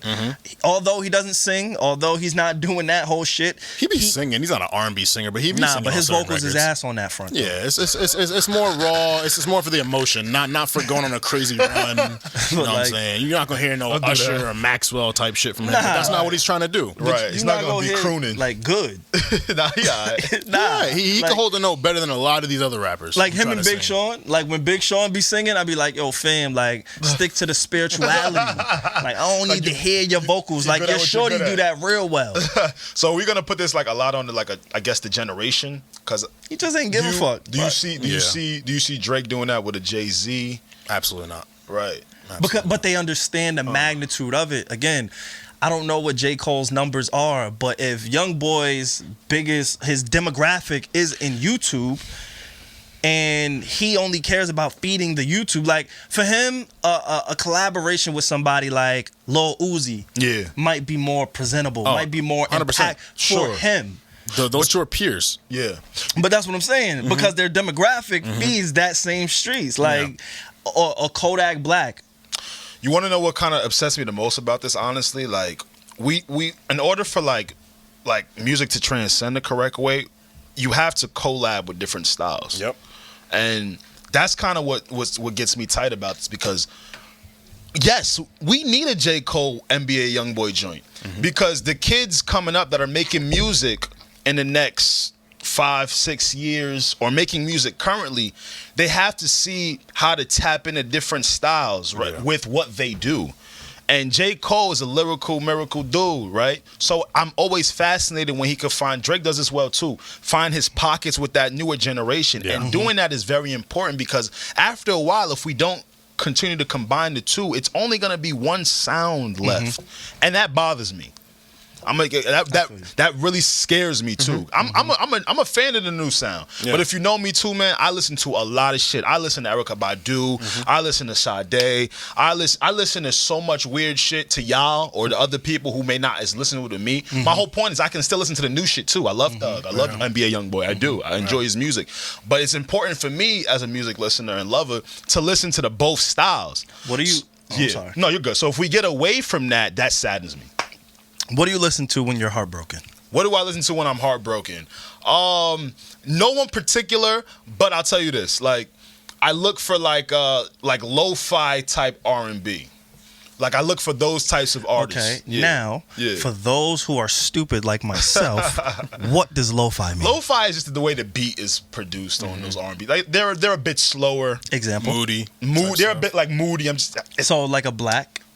Yeah. Early Black. And we have this the real Black stand. Yeah, Black my dog. Yeah. Oh, you're a Black Yeah, stand. this the real Black. Hey, let's talk about some R&B. Fuck these rap niggas. I'm with the shit, baby. Let's do it. That's the real Black. All right, so I'll ask you the same question, Armon. What do you listen to when I'm gonna assume all of us have been heartbroken at some point in time? 100%. Like, I know you're a great man, you do great things, but I don't believe you're above heartbreak. Absolutely not. No one. Absolutely not. I was heartbroken recently. I was in your close friends. Yeah. 2020, man. Went through a rough breakup early 2020. That was the month that the Brent album came out, so I was listening to that a lot. A lot of Division. Got saved. Kehlani, Summer Walker, her, a little, Drake's R&B type stuff. Similar to Alex, like I named some specific artists, but it's more the tempo, the mood of the music. Like there is one record for me though. What's up? I ain't even gonna lie. I just thought about Finally. it. I just have to think about shit. Stumbled across Yeah. it. This nigga Jaded be by heartbroken. Drake. Ah, man. Whoo. Leaving me, dipping out on me. Already. Okay, vocals? That's my shit. Okay. Like if I, you know what I'm saying? That's what I get That's into. what she did. You know what I'm Why saying? she That's did one it of to my them. nigga? Hey, Yo, why That's you? definitely What's, one of come them. on. that's one of them. That's one of them. Like, Yeah, that joint hit home. I was in a relationship when it came out, and it still hit home. Because you just think back to when you were jaded previously. Yes. And you're going to be jaded again at some point in life. Yes. So it's like, damn, bro, like, Drake, well, why'd you do this? why you do that to me on that? So Black, Black is your guy. Black is Love your Black. go-to. Love Black. I like Black too. I'm a huge fan of his. What is it? Because people like myself, I stay away. Like I'm about to tell on myself. Yeah, go ahead, do it. That's what I'm doing. Why not? Like, this is our shit. This is what we do vulnerable here. here. It's We not going to vulnerable. change, right? I've been told that I am emotionally unavailable. Ooh. Right? So this is what But you're I mad heard, emotional. But I don't. But I am, Alex. You think I'm emotional? Yes. For real? Yes. I mean, In real life? so someone who admits they listen to music based on the feeling and how it makes them feel, that speaks to emotion to me. Armon, am I? Yeah, like Nah, but I never thought I was that and though. here's the thing: emotional gets a negative connotation. Exactly, Like, yeah. all humans have emotions. We're emotional. It's just how you express your emotion. So if you're impulsive and like erratic with it, then it's like, oh yeah, emotional towards the negative side. Okay. I feel like you're emotional is you're in touch with your emotions. Hey. You're aware of them, and Feel you me? understand how you feel and how to best kind of create an environment where you're okay feeling that way. Exactly. Yo, I like you, bro. You gotta come back. I go to therapy, man. Nah, you gotta come back and sit in this chair again. That's You that feel me? therapy talk. Therapy, man. Yeah? 5 years Yeah. strong. 5 How long years you been going to strong. therapy? 5 years. 5 years? 5 years. What made you go?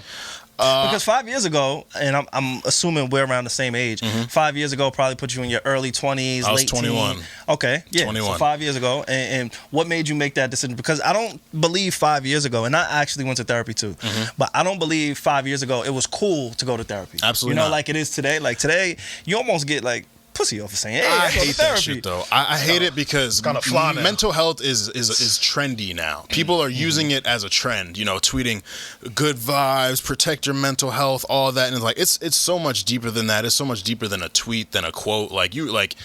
People go through real shit. I hate when people use the term mental illness to speak to something that isn't actually a mental illness. Because there are people with actual mental illnesses, and they that they can't control. So, you know, like girls being crazy and like, you know, going through your phone because they're insecure. That's not a mental illness. That's just no. It's not. That's just them having trust issues, and it might be because of how they know you were before y'all got together. Nah, but if you don't trust me, you got mental illness. No, you don't. Nah, for real though. Trust issues is like not a mental illness. I'm a good nigga. What the fuck you not trusting me? What if she never seen that before?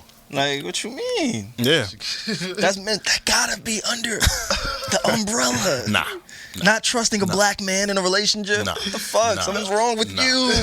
Mental issues figure it out. It's something like neurological that you can't control. Like you can overcome trust issues. It takes a lot of internal work, and like sometimes not even a therapist can help. And you know, I said like I go to therapy, but I don't want to present myself as a superior being who has a stronger mind than people who knows more. I don't.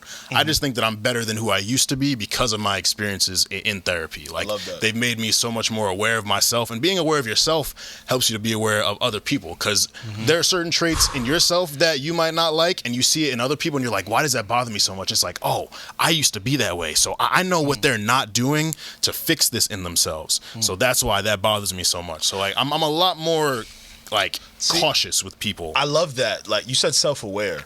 I think that's the reason why a lot of people go through things. And beef with people. Yeah. People and Savon's laughing because this is like a word I've been using with him since the day I met him. Bro, no, our last episode is titled Self-Awareness. Episode 130, self-awareness. It's so important to be self-aware because, you know, a lot of the times you don't know you're being troublesome to someone, annoying to someone. You may not, you're like, yo, why does this person feel this way about me? Whole time, because you're not self-aware of reading the room and reading the situation, you hating everything. It's not that they hate you, but because you're not being self-aware of what you're doing to this person, how you actively are, you're gonna be like, yo, people don't want to be around me. Projection. It's projection. And then it starts it goes so much more deeper than what people understand. Because once you can self-identify with what gets you tight, what you don't like, now you want to put that respect with everyone else you deal with. Okay, I know how Armon is. I know how Savon is. I know the pockets to talk to him and this and that. And I really just hope we get there. I'm glad you're going to therapy to kind of like it's amazing, help bro. with that. Life changing. That's dope. Yeah. But to answer your question, because we kind of went off. That's what we do. I started back in 2016. I was going through a really, really rough patch in my life. Wasn't doing well in school. Had to take some time off, take classes elsewhere.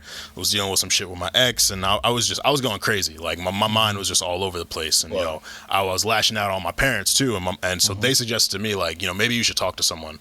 And you know, that stigma around therapy is like, oh, you go to therapy, you're crazy. Like, you need this person to help you fix all your issues. And so it took me some time to get cool with my therapist and really open up, because that's how I viewed it.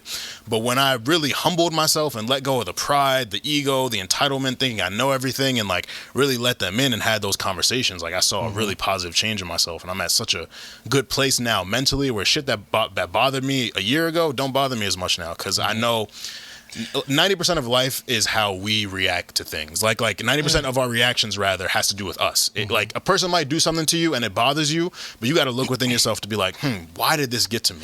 That's why it's so hard for me to make decisions so quickly. Armon, I love it. Joke's on you, buddy. Sorry. It's okay, bro. It's okay. It's funny. Yo, oh my God. Wait, Armon, what was the last thing you just said? You remember that shit? Sorry, Alex. You was just saying how being self-aware. Nah, he said something else. Fuck. Damn it. 90% of our reactions have to do with us. Yes. 90%. Yeah, yes. 90%. Because you got to look within yourself and figure out why certain things get to you. This boy really been going to therapy.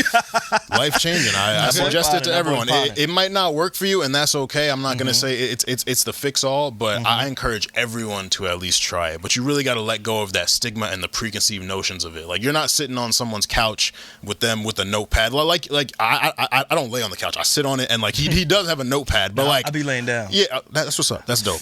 I kind of wish I could. I take my shoes off. Oh, you close. You always and my take your shoes therapist. off. That's what's up. I really hate shoes.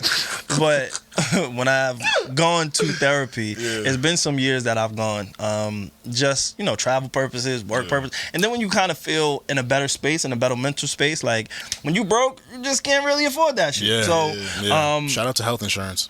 Yeah, I'm not mad at that at all. I'm about to turn 26 though, so I'm like, I need to get these benefits so I can keep it going. So I can keep it going. I hate that I didn't go to the dentist before January because now like something's fucking up in my mouth. Yeah, I think the stigma around therapy, I hate it. It's harmful. And it's dope that you kind of wear that on your shoulder. Yeah. It's proud. How has it helped you in like your professional life? Because I know for me, if my mental is not straight, like around the time that you emailed us, let's go back to the emails. Around that time, I had just moved into my apartment January 1st. So I'm moving around the holidays. Horrible idea, but I felt trapped in the space that I was in. I felt mentally trapped in the place that I was in, and I knew in order for me to break through, I had to start the year off in a new environment. Right. I made such a brash decision to move in the fucking Upper East Side of Manhattan, bro. I have no business being there. I'll be honest. Yes, you do. No, I really don't, bro. No, for real. I'm serious. I really have no business being where I am. Why you say that? Because it's almost like you skip some steps. Like, I'm the king of skipping steps. It's like also when I meet a woman, I just want to go on vacation with you. Like, I don't even really want to get to know you. I feel that. I just want to go. Like, let's go somewhere. I'm king of the skip stepper. Oh my God! I just remember what I was talking about now when you say that. Yes, keep going. No, do your thing. Get to your point. It goes right to that. I think that's why I have a difficult ability, like answering things in the moment. Because you like to think. I literally, like, I'm really one of those. And, like, sometimes. As you should. It kind of, but see, people don't really respect that a lot. And I'm learning that now. So it's like, sometimes it feels like your back is against the wall, but it's like, yo, I'm trying to make, like, the most logical answer from this. Yes. So it's while everyone is just going off of what they think is going, I'm over here like really trying to, wow, this has been great. You got to come here more. And then when you brought that up, it made me think about when you use like the skipping steps. Oh, it looks like I'm not taking this step because I'm analyzing so long. Yeah. Nah, see, I'm the opposite.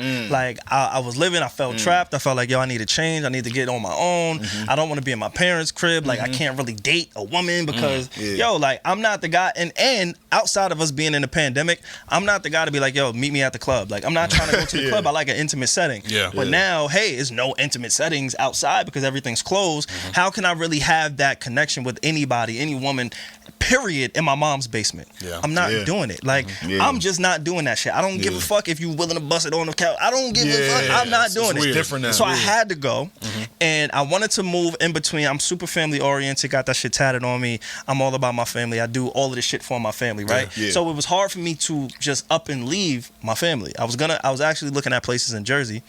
But I'm like, hey, that's kind of far, whatever, from where my family is. So I didn't make that move. So I'm like, Queens. Queens is beautiful. Queens is near Alex. Queens is near the studio. Queens would just make my life a lot easier. I'm in that middle ground between where I work and where my family is. I'm going to make that shit work. I found an opportunity to move in Manhattan, and I just went. It was a 2-week process. Word. I left in 2 weeks. Wow. I just skipped a whole bunch of steps. I never been on my own. I never paid rent. I never did anything. I helped, the bills around the crib.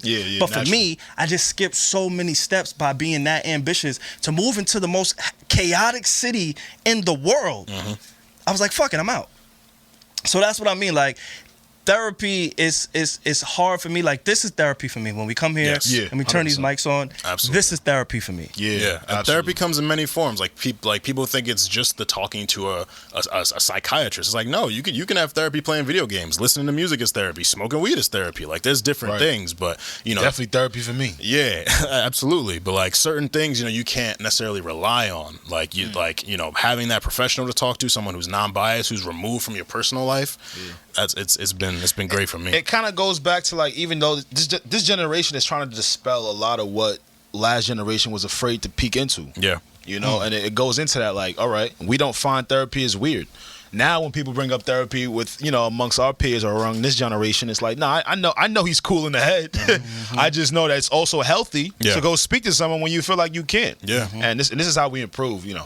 For sure. Yeah. I kind of want to switch gears, and I want to highlight you a little bit more, Armon. I want people to know you. Obviously, I keep stating that how much you enjoy music. You're a music journalist. Yes. Now, I've dabbled in writing. Sure, me too. Again, it's crazy. I skipped the step of being a full-time journalist because I just found myself producing the biggest podcast in music. Like, it just happened that way. Pretty dope situation to end up. I tried the writing thing, and I did it for a while, but it was like, nope, God had some plans for you. Hey, you get over there, buddy. And now when it's time for you to get back into your passion of writing, you'll get there when it's time for you. So Absolutely. I skipped that part.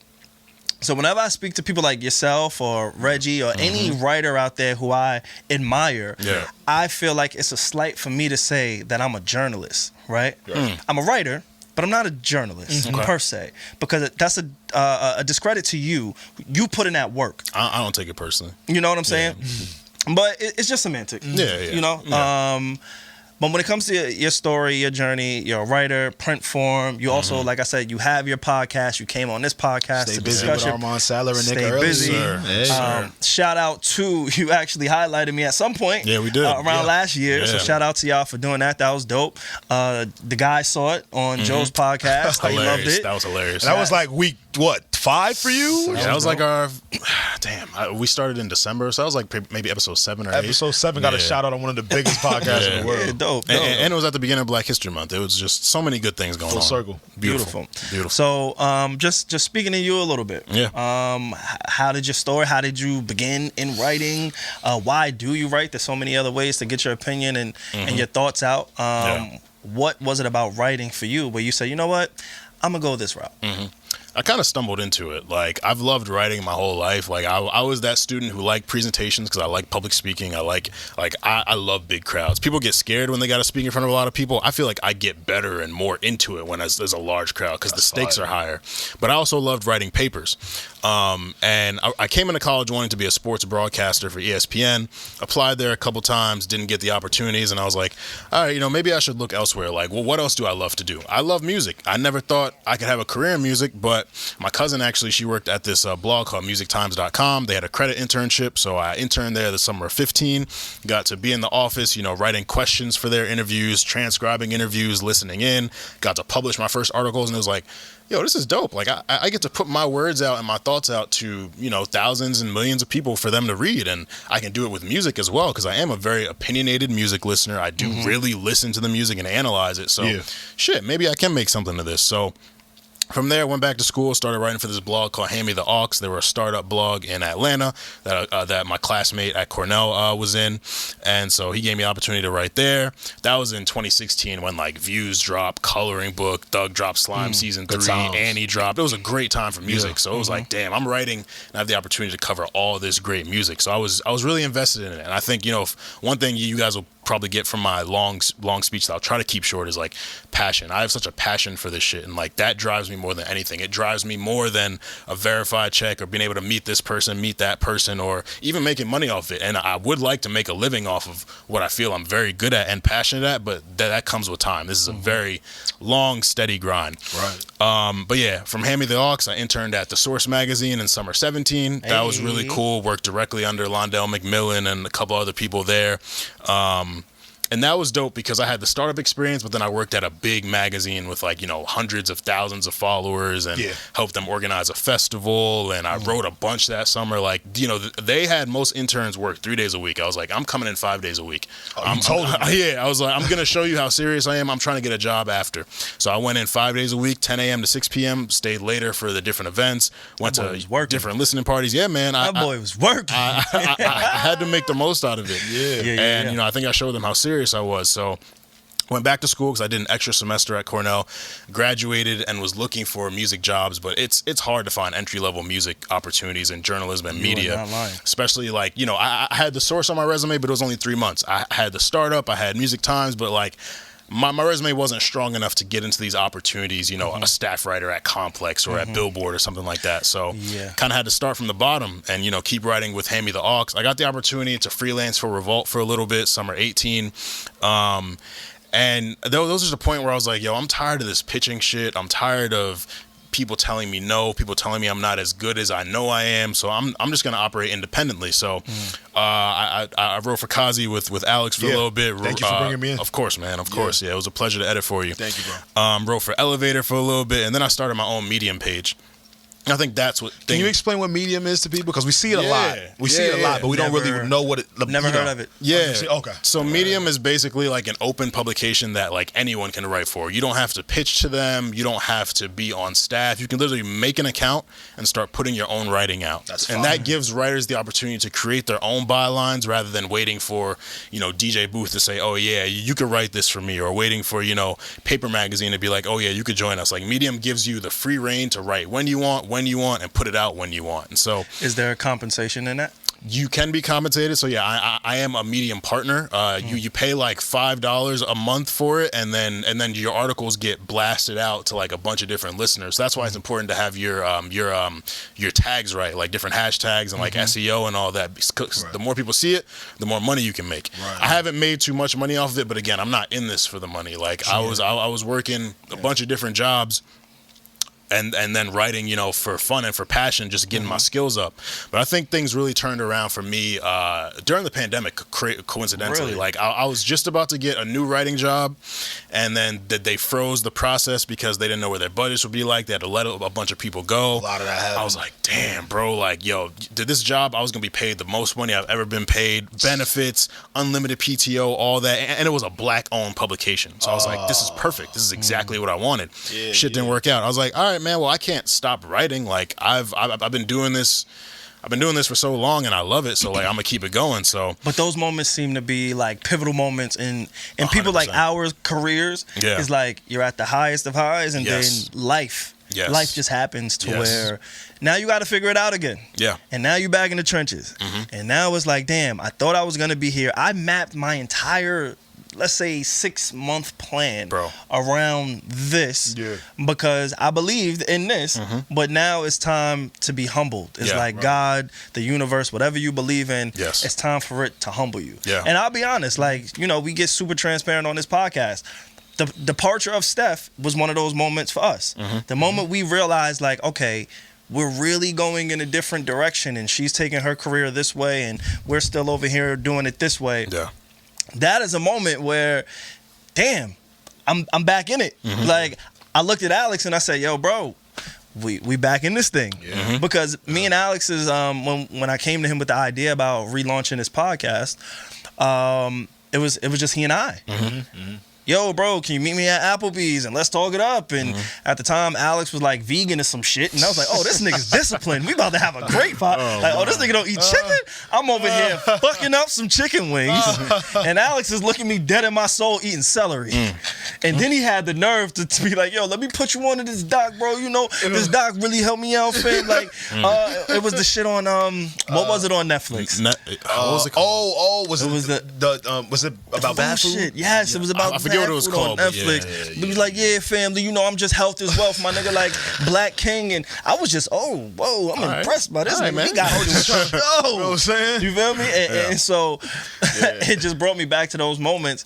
And again, we had our entire year planned out. We had at least the next 6 months planned out as far as how we wanted to go, but now those things get redirected because life just happened. So it sounded like that happened to you. 100%, man. Life is all about how you adjust to different situations. Like, I love what you said earlier about what we do. There are high highs and low lows, and I really put my heart into this shit. I'm also very emotional. I'm very vulnerable. I embrace it. But with that, I get very consumed in the highs and very dejected by the lows. And I think I've reached a place where I'm a lot more balanced now. Like, shit ain't perfect in my life. I'm still not making the money I want. I'm not at the places about that I want. on this podcast a bunch of times. Sort of like just being in the middle feels comfortable. I love it. Not that I love it. that you're angered. You get too angered when things happen. That it's a good thing. You just accept it for what it is. But you kind of like floating in a sense. You got to keep going. You got to keep going. Like, you guys, I remember when y'all tweeted out maybe like a month or two ago, y'all hit 1 million total plays. I was like, that shit is incredible. But you guys didn't stop there, because it's like, now we want 2 million. Now we want 10 million. And like you like the train has to keep moving. Like you can't stop. Like 1 million independently. Yes. Let's sit on that. Different.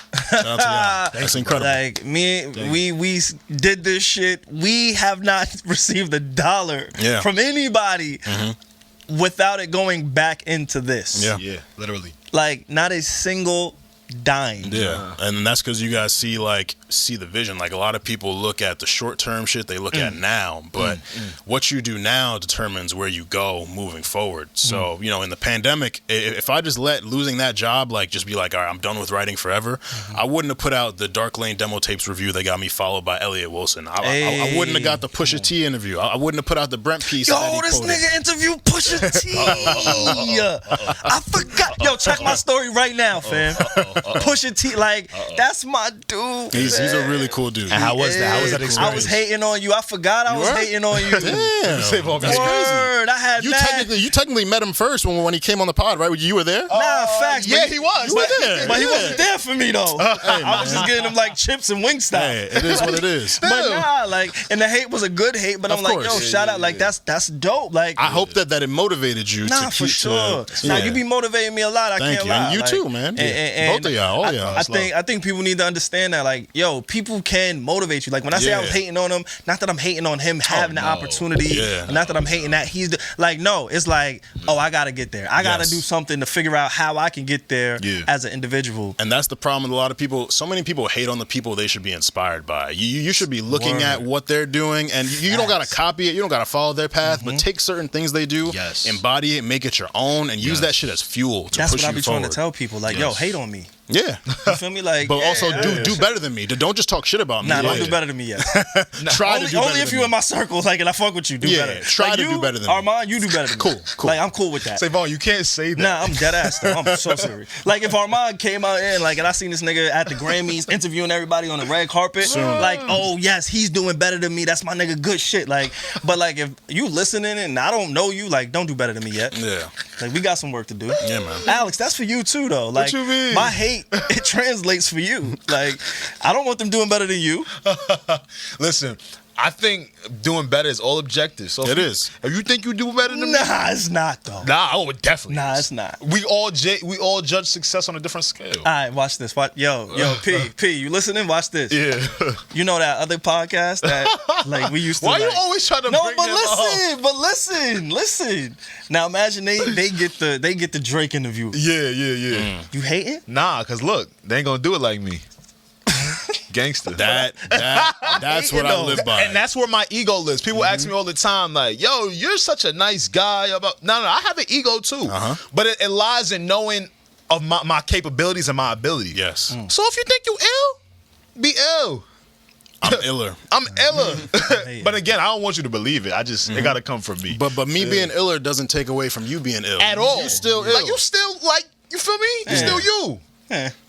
look at Savon. I just know I'm iller. Nah, because to somebody else, they could be like, nah, that person iller than you, Savon. I don't know. Nah, for sure. Right? You're right. It's all objective. Right. Nah, it is. It is. Yeah. One thing that was not objective was when I woke up one day and I'm here on my phone and I'm scrolling the social medias. You damn young kids just always scrolling away.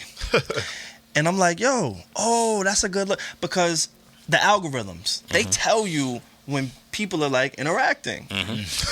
Right? So I wake up one day, lovely morning. I'm like, Armon, the music journalist, the Drake Stan man. You feel me? The Stay Busy pod host, creator. I know he dabbles and he dives into wrestling. Yeah. I know this big man, wrestling fans. right? My shit. Yeah. But then I see he's interacting with one of the more prominent figures in today's rap world, West Side Gun. Part of So Griselda. I'm like, part of Griselda, upstate New York. Boom, boom, shout out, boom. woo, woo, woo. We actually got to meet him, Alex. Yes. The whole gang. Yeah, we be meeting niggas. Bro. I ain't gonna lie to you, my nigga. Niggas we talking about, we meeting. The only nigga we haven't met was Drake and Hove today on this episode. For now. But so I'm scrolling on the social medias and I'm like, oh shit. What you There's saw? a tweet. What you saw? So somebody goes, pray for Paris and who made the sunshine both whack with a question mark. And my guy to my left, Armon, goes, yes. And those are both projects of West Side Gun. With an exclamation point. With an exclamation point to that yes. So to my surprise, there is no @ You feel me? So Armon did not tag him. Right. Armon didn't really go out of his way to state this opinion. Yeah. He was asked a question and he answered. Kudos to you, buddy. Yeah. But lo and behold, West Side Gun he responds somehow and says, With no at. Alex, you want to read this? Yeah, I got you. Yeah, nah, because Alex gonna give it. Alex gonna read it with the hood shit that's needed to be. Nah, I mean, But he said, bro, this is the internet. Look at the pic of the nigga who's saying this. talking about Armon. Every person he stands calls me culture. It's literally nobody who doesn't give the utmost respect, but he's a worker who probably lives check to check. I do. Happy he gave his mom a bum ass gift. I was happy. She She loved need it. this blank though. And that's where it took a turn for me. That's what he said to you? Yeah, man. Yeah. And I'll give you some background. So Yeah. the whole thing that started that, I tweeted how, and I was drunk with my girl, just getting my shit off on Twitter. You know how it is. Sometimes you just be tweeting shit. Yeah, you just living. No, I stopped doing that, Armon. Okay, I respect Like, that. I've I'm actually learned. working on that I've too. learned. I don't do that no more. I actually gave up alcohol for Lent. I'm like 3 weeks in, so Nice. yeah, I'm chilling. You know, I might extend it to my birthday in June. But Okay. Anyway, so Good luck with the weather yeah, being nice in New York. It's difficult. Like these margaritas are calling me. And my girl's name is Margarita actually, so it's like I have margaritas every day. Double but entendre. you feel me? Savez-vous. But I tweeted how OVO ran 2020 in music. Now a lot of people disagree, and that's okay. That's okay. I was your just opinion? getting my shit off because I love OVO. Yeah. People were replying to me, but Griselda. I was like, you know, Benny's project, Burden of Proof, great. Conway's project, From King to God, great. And then people were bringing up West Side Gun's project. I was like, I didn't like them personally. So I can't personally put Griselda on the same level as OVO. Now, you got to remember, OVO had Dark Lane demo tapes, Division's album, I'm Using Her Feelings, Yeah. Party Next Door, Party Mobile, which I know Alex didn't like that much, Popcon's album, Yeah. and somebody else on OVO Popcon's put out an album's really album good, too. that I can't think of. Roy Woods might have put out some. I think he Roy put put out an EP. Yeah, Yes, he put out an an EP. He's ass, though. You don't like Roy Woods? Don't do that. I mean, listen to a what lot we of just his named. earlier work was But listen to what we just named. That's all. He's under OVO. Comparatively, he's ass. comparatively OVO, sure. But he's under OVO. But why we can't just say it? But he's under OVO. He was naming all the OVO projects But that West had Side Gun released. is under Griselda. Right. Yeah. So And we West got Side to Gun is include. ass. But see, you could say I'm not saying that though. I was like, but that's on you. And again, everybody has their opinion. Yeah, and Yeah, so, but one of the guys who quoted and said, you know, what about Griselda? West Side Gun actually follows him because he's from Buffalo. Okay. So West Side Gun saw the interaction as a result of that. And funny enough, West Side Gun was in my mentions like 5 days sooner because I actually tweeted how I wanted to have a conversation about West Side Gun on the timeline. Oh, you was beefing. Well, before I we get to wasn't that, beefing. I was just expressing my opinion. So many journalists do that, and if you know, and I've said because I've talked about this on a few different podcasts. Like if West Side Gun has the reputation he has, where so many rappers respect him as the culture and respect his talent, why do you care what I think? Why are you on Twitter going back and forth with? So I only have like 3,000 something followers. Like West Side Gun has a bunch of money. He showed it right after he was getting at me. Nah, I he seen the posted money. the video of his cars and stuff. So like, I if seen you're the money. rich and you got all this, why do you care what I think? Why do these opinions get to you so much? You ever seen his chains in real life? I have not seen him in Nah, real he life. had mad chains. They'll blind you. Nah, I ain't I've, gonna lie. He I've got, only met like- Benny. I only met Benny, and it was real cool. It was real cool. I met him at Rolling Loud 2019. Really cool guy, and I'm a fan of his. I love Benny. Your exchange didn't stop there. Nope, no So sir. responding You had more. to West You had Side, more. you came back with you can't be this upset searching your name on Christmas Eve. It was Christmas Eve. And please be very careful about what you say about my mother. Love that. Respect. Love that. I love that. And then he did respond, but I'm not gonna highlight that because it's just distasteful in my opinion. Yeah. But as a music journalist, though, like, how do you feel about tips like that, man? Like, I mean, like, yeah. as a creator, creators are where we're connected to what we do. A lot of us are insecure. I accept that there is some insecurity to me. So when people don't fuck with what I'm doing, it doesn't hurt me as much as it used to, but I can understand, especially because with West Side Gun, like, this isn't just me. A lot of people feel like the gap between him and Benny is very large. A lot of people don't like his music. Yeah, no. So I And feel like and he he's not hears like- this a lot. Yeah. So he's Yeah. probably very defensive of it. And a lot of these artists do search their names on Twitter. They do search the hashtags. They do want to see what people are saying about them. But that's just a downward spiral. Like you're just gonna feel even more insecure about yourself. You're gonna be more, impulsive and defensive, and like end up looking like a clown, a 38-year-old man going back and forth with a 25-year-old journalist who's just expressing his opinion. I'm one person. Like there might be other people that don't like you, but I'm just one person. Yeah. My tweets don't hurt your career unless you're a clown like he was with me. Like, because people, he got ratio. Like everyone's like, you're 38 and you're saying fuck someone's mother. Like, it was wild. And those people who I'm connected with on the timeline too, who were like gassing it up and laughing at it. I was like, yo, he's disrespecting my mom. Everything else was cool. I could wear that. Yes, I do live check to check. Yeah, I'm not rich. Blah blah blah. Cool. But the comment about my mom was like, all right, bro. Like, what we doing? Interesting. And honestly, though, this is my job. This is what I do. Respectfully, you know, respectfully. This is how I eat. The same way that you eat. Yeah. That's what you do. Right. And a part of you eating is being famous and having exposure. Yeah. And with that comes people like you and even me and Alex or anybody who's in this space of critiquing and just giving their opinions. Yeah. A part of it is saying your opinion. And you shot your bail a lot for artists being insecure in their creation and things like that. And the moment that really struck my eye, and this is during the pandemic too, like we just gonna start name dropping. Like, sure, you know, I saw an interaction between you and Bryson. Yeah. Right, and you got an interview off of that. Oh wait, I'm working on it. You're working on it, but there was an interaction there. Yeah. Okay. And Bryson's real cool. Hey, you know this nigga all 2020. We talk every so often. He's really cool. And y'all talk ever so often. I mean, he's really cool. Something like really cool guy. It's interesting that you guys spoke because a lot of this the past few years, I know Bryson has kind of felt that way, right? Where, For sure. His second body of work and maybe not being accepted, and a lot of people disliking it. And that was something that I could notice because I felt the same. Even if I'm not a rich musician, I'm not an R&B artist. The dude is talented, super talented, but that's something I could recognize because that's something I went through and go through sometimes. Yeah. So it felt really cool to write that article about him and for him to appreciate it. Because, like, a lot of these artists, man, like, people give them such a hard time because they're not releasing as often as they want or they're not releasing the type of music that they want. But just like us, they're human. And they go through things. Yeah.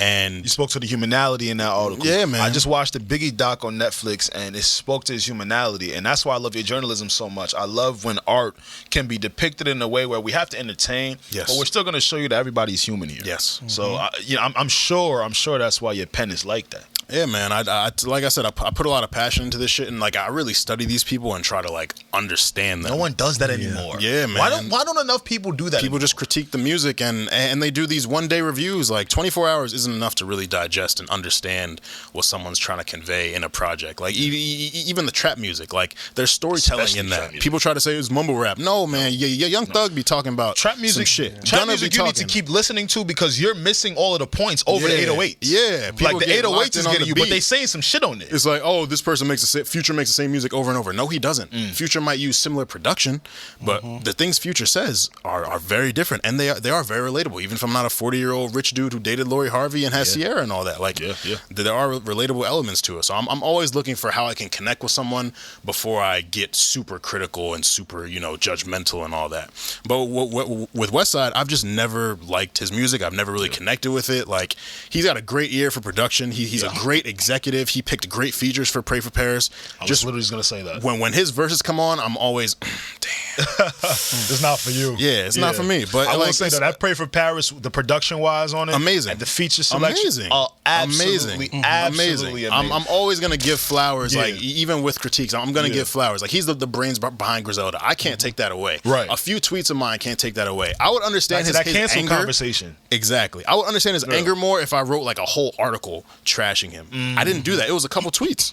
Got it. Who else don't you like?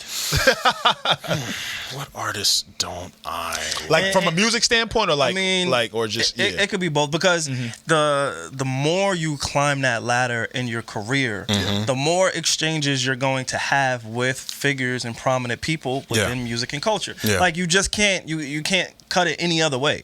We see it on the daily, we see it on a year-to-year basis where there's an interview that takes place, like the Birdman and Breakfast Club interview. We saw that. We saw how it affected people. Clearly, there was a disconnect and a dislike there between the media at the time, which was the Breakfast Club, and the artist or the talent or whatever you want to call him, Birdman. So at some point, you're going to run into this. Like, we just spoke about the Grammys. Grammys is coming up, by the way.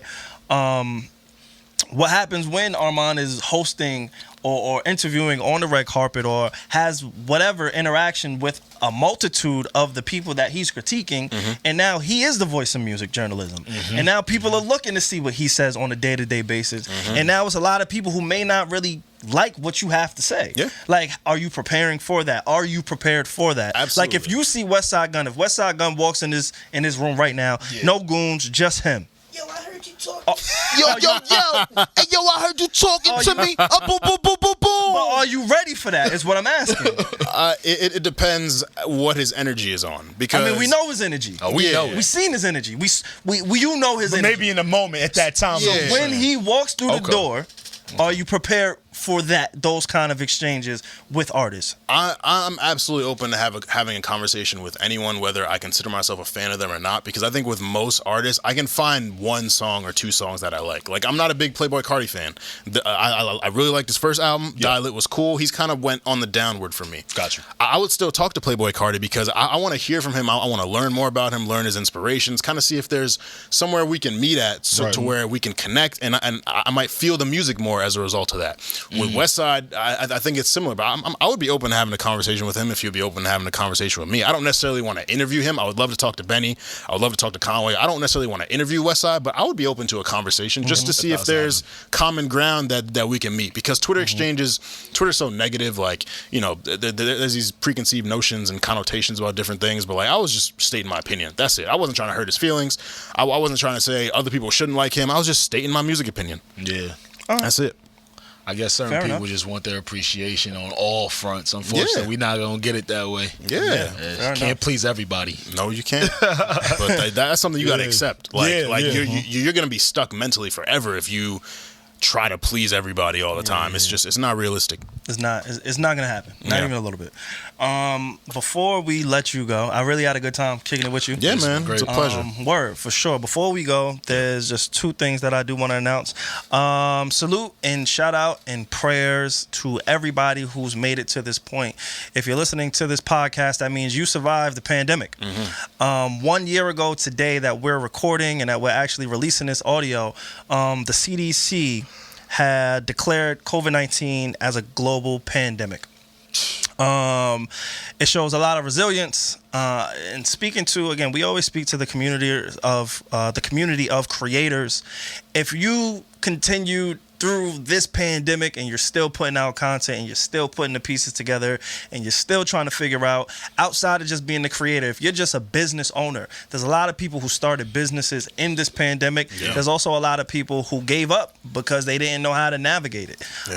So I just wanted to send that out to everybody, being that this is the 1 year anniversary that we've survived. Because if you hear my voice right now, you survived the pandemic up until this point. COVID is still very real, like very real. So please continue to monitor that and be careful. I know the weather is getting nice outside, especially in New York. I felt the urge to smoke some hookah. I can't lie. I can't. One of those sundresses is coming out. Just don't blow it in the camera. Nah. Like we're not doing that 2021 no more. That's my bag, though. No, men. That's It's your bag? one of these little like But that's PSAs. my bag, No. though. This is a PSA. Hey, PSA. 2021 going forward, men. Listen, do your hookah. Just don't blow it in the camera looking like a thought. We gotta reverse that shit. You know what I'm saying? But that's I want a you to vibe. do all the hookah you want. Don't sleep. That's not a vibe. No. That's not a vibe? That's a lot of people's vibe. That's my vibe, though, Alex. Like, you be shooting me on our podcast, my nigga. Oh, I'm sorry. My fault. That was Like, for he you. does that a lot. I do that a lot. one No, you time- just take everything but one a lot. time, one time we had a conversation and I was being open, and he was like, "Yeah, you know, for niggas that be emotional and shit." I was like, "Yo, wait, Shots. my nigga." It's shady. That's just how you over taking here? it. real shady in here. I've never seen you blow hookah in the camera. You ain't been looking hard enough. Good. You ain't been looking Good. hard. We don't need to be. You can do your hookah, but just blowing in the camera like that. Look. No, don't do that. Okay, I'm not mad You at gotta that. do I'm not some mad tricks at at that. least. At least do a little. You know what I'm saying? Oh, French inhale, ghost. Like, Something. Don't Nah, just see, blow the the smoke. thing- Like a dot. Yeah. I'm not that good with my mouth. Like, I can't be doing all that. Alright. You feel? I can't do the No, fucking. I'm glad tricks, you're not nigga. that good with. I'm glad. I haven't developed that. Like, I'm happy cool that's on not the that. case. I'm cool on that. Also, Meghan Markle interview. Meghan Markle and Prince Harry with Oprah. Yeah. Again, we don't have to really dive into it. I feel like we did miss a lot because we Word. took so much time off to kind of Yeah. prepare for this transition. Oh, and if you are on the YouTube community, you will see we are in a new space. We are in a new fucking studio. It's colorful. It's vibrant. It's Yeah. a vibe. Love it, man. Like, there should be a hookah somewhere in here, it feels like. I feel like I want to roll up. But facts, we are definitely in a new space. We love the space. YouTube community. Shout out to y'all. We got Nipsey behind me. We got Huey behind Armon, and we got the great Malcolm X behind Alex, which is so fucking fitting. Black legends. And we also got our guy Pierre here as well. So again, Look. YouTube community, make sure, This is what guys who smoke hookah wear, and it's one of them Pampers. No, it's not a pamper. Oh. It's the onesie. It's a onesie. Don't disrespect me like that though. That's the thong onesie. Because I don't though, be doing That's that. the though. thong onesie. That's not the regular. They trying to say that's what it look like. That's a leotard. Nah, That's the but leotard. That's the leotard. I don't wear Yes. those though. It's the romper. It's okay if you It's a do. romp. Nigga It's said a I wear a romper. Romp him. The romp him. Every time. I wanted to get one of those. I'm not Niggas gonna is front. crazy. Romp Nah, him. see? So yo, just That's what I'm like. Yeah. Look what they trying to put on me. Fam. every That's time you do crazy. that in the Y'all niggas camera, is you crazy. romp him. You're crazy. You can live your life, bro. It's all right. Live your life, live King. your life. Come on, tell him, Armand. Be proud. No, that's not what I do. Like, Armand's great. yo, where's Westside at? Yo, Westside. Whoa. Boom, boom, boom, boom. Nigga, that's what you talking about. nigga. Whoa. I would actually love to rap battle him. Alright, let's hold on. Damn, I'm wilding. I'm wilding. Nah, if that's what not you're doing doing, Is this thing on? if that's how you feel, like, do you Nah, think? cause you feel me. You thinking you got it. Alright, let me get out of here. You feel me? Two more things, right? Yeah. I'll go with this. We'll start with the music, and then we'll end with ourselves because you know I love talking about us. Yeah. This Drake and Rick Ross collab, at the top of this conversation, it led me to begin, who else will we want to see do a project together? Or if you had to choose, what combination would you choose? So I wrote a few down. Okay. We got Drake and Ross. Okay. Nice. Let's say a 12-song EP, whatever. Sign me album, up. all this shit. Drake and Ross. Would you rather see another Hov and Ye? Or would you rather get Cole and Kendrick? Those are the three options for a collab project. Armon, give it to me straight. Cole Kendrick. Because we've seen Drake and Ross collaborate enough that you could just put those songs together as like an EP. You already know what it sounds like. Hov and Ye did Watch the Throne. It would be interesting now with, Ye's new journey, and Hov has just gotten so much better as a rapper over the years. Like, not that he wasn't good before, he's amazing before, but he's gotten better as he's aged. But Cole and Kendrick, we've only heard a few collabs from them, and it's been something that we've been waiting on since 2012. So just because that's the one that we haven't gotten anything close to, that's the one I would want to hear the most. Alex. Yeah, I think the musicality we would get with a J. Cole, Kendrick Lamar project would be out of this world. Yeah, like, Really? like That's where when y'all going? Yeah. When you think about when you think about like that, and listen, Hov been rapping. OD. Hov been rapping. Hov been rapping his alpha. But when you think about like how the both of them structure their albums, like now combining ideas on a musicality standpoint, on how stanzas will be arranged, the meaning behind songs. Oh man, I seen Watch the Throne already. That right there might be really special. Yeah. Really special. I ain't gonna lie to you. I'm gonna go with Hov and Ye, man. I don't blame you. That's my second. I'm gonna go with Hov and Ye. Yeah. Probably would be my second, too. Yeah. That's my second. I just want to feel that. I want to pause. Yeah. I want to feel that again, though. Yeah. Like that album is timeless. That album, you can't take anything away from it. Being where they are in their lives now, owning all that they own. Ye going broke allegedly, and then recouping the money, and now he's going through a divorce. And Hov since then has admitted to, stepping out on his relationship and his girl. Like, I feel like the evolution of those two men in 2021 would be a little bit more compelling for me, opposed to any of the other duos that I listed. Listen, that's definitely my second. That's why I'm gonna go. And this is the last thing. So, again, 2021 has been a year of resilience. 2021 has been a year of learning. Yeah. And I think one word that I really wanted to keep with me this year was accountability. Yes. I want to hold myself accountable. Love that. So I feel like over the last few years, and even my experience with therapy, that was a part of me holding my mental, my emotions, my brain accountable.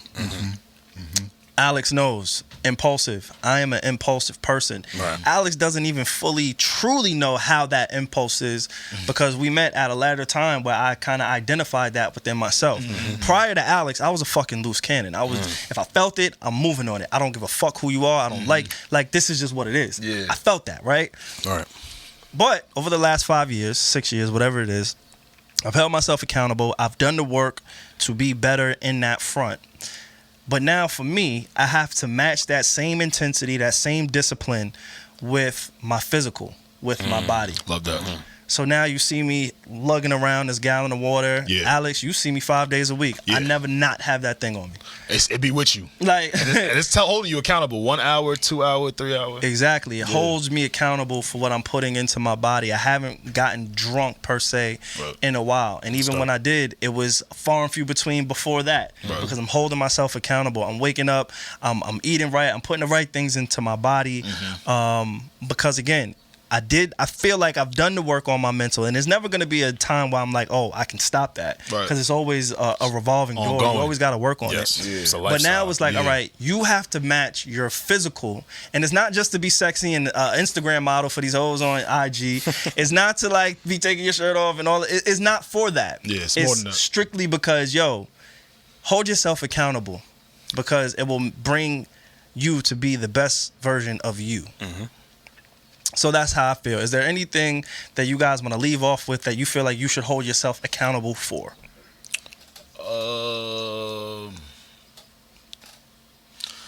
I wouldn't say hold myself accountable for, but I will say, along with this point that you're making, like I feel like I just want my level of discernment to continue to go up.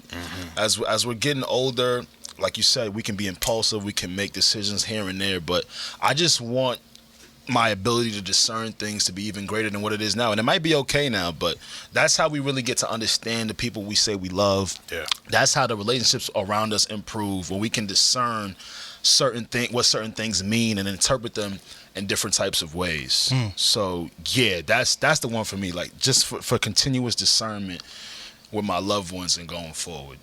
Yeah. I think for me, it's holding myself accountable to making the best decisions for myself and not feeling guilty for doing so. I've always been a very generous, open person. Like if you're my friend, if you're my boy, if I'm capable of doing it for you, I'm always gonna want to do it for you. And sometimes that's to my detriment. Sometimes I'm giving too much time to other people and not investing enough time in myself. And I'm always able to make certain things happen still, but you got to be right with you before you extend your branch out to other people. Like if your branch isn't strong enough to hold a certain number of apples, then it's gonna fall, and then like everyone suffers. So I'm really working on not feeling bad for doing what's best for me this year, and it feels great. And like I've definitely had some uncomfortable conversations and some people who take that shit personally, but I've also realized that's on them, because they might not realize within themselves that I'm not doing it to slight you. I don't have a problem with you. I'm just putting me first now, and I'm doing it in a different way. Salute. So yeah, I'm holding myself accountable to that. It feels real good. I'm at a real peaceful place, and I'm just looking to continue the momentum. They like to take advantage of nice guys, right? Yeah, they do. They do, man. They really do. That's why I like being an asshole. And then Alex comes here and say, hey, man, loosen up. Be a nice guy. Nah, but people don't hard, man. But Pete, do people play with me? They don't. Because they know when it's time. That is true. I'm there. up. You know what I'm saying? And I had to get to this place. That is very true. That is very true. Yeah. Well, again, Armon, appreciate you pulling up, Of bros. course, man. Short notice. Thank you, bro. You kicked it. Hey, man. You repped for your set, which is OVO, clearly. Yeah. Yes, sir. Big jersey in the house. Let the people know where they can find you, followed you. Ladies, this man is off the market. Please leave him alone. You can follow me on Twitter and IG at Armon Sadler, ARMON SADLER. Follow the podcast at Stay Busy Pod on Twitter and IG. I got a wrestling pod too. Follow Rewriters RNC on Twitter. And yeah, check out. I got a lot of writing coming. The pen is back active, so I'm working.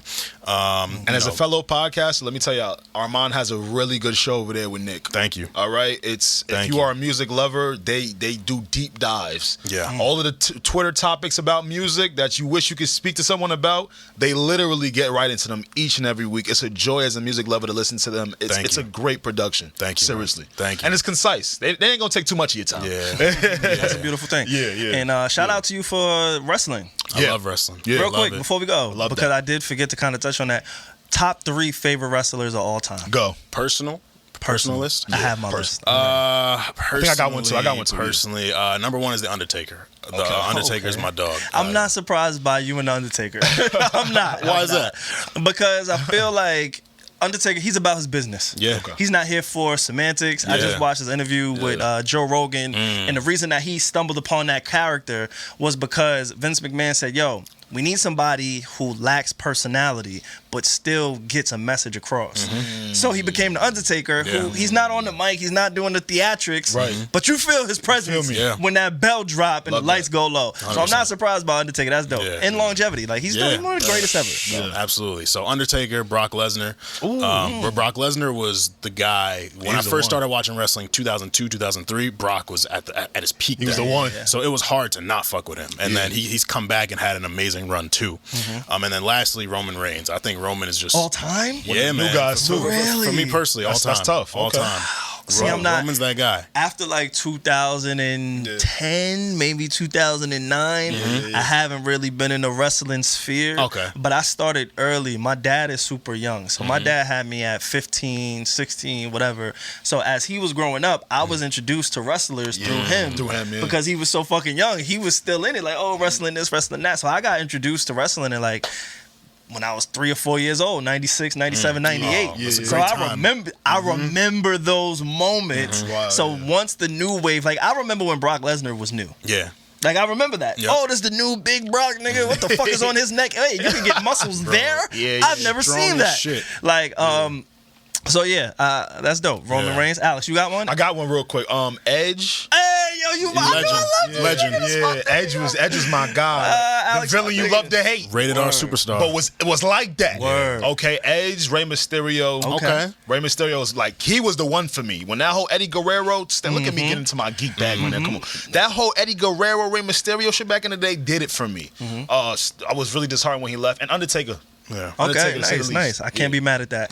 I gotta go Edge, Triple H, Shawn Michaels. Okay. Come on, Edge, HBK. Triple H, HBK. That's it. HBK is one of the greatest performers of all time. That man You is, feel me? DX. There we go. Ladies, I hope y'all are still with us. We have to give it up for the fellas. God willing, we will be back again next week. It's episode 131 is in the books. Again, y'all can follow us, comment, like, subscribe. It helps the algorithms. It boosts the algorithms. Tell a friend to tell a friend to tell a friend. Hey, we've become that corny podcast. And thank y'all for rocking with us. Again, is what you need to know when you need to know on the Need to Know podcast. God willing, we'll be back again next week. Peace. Gang.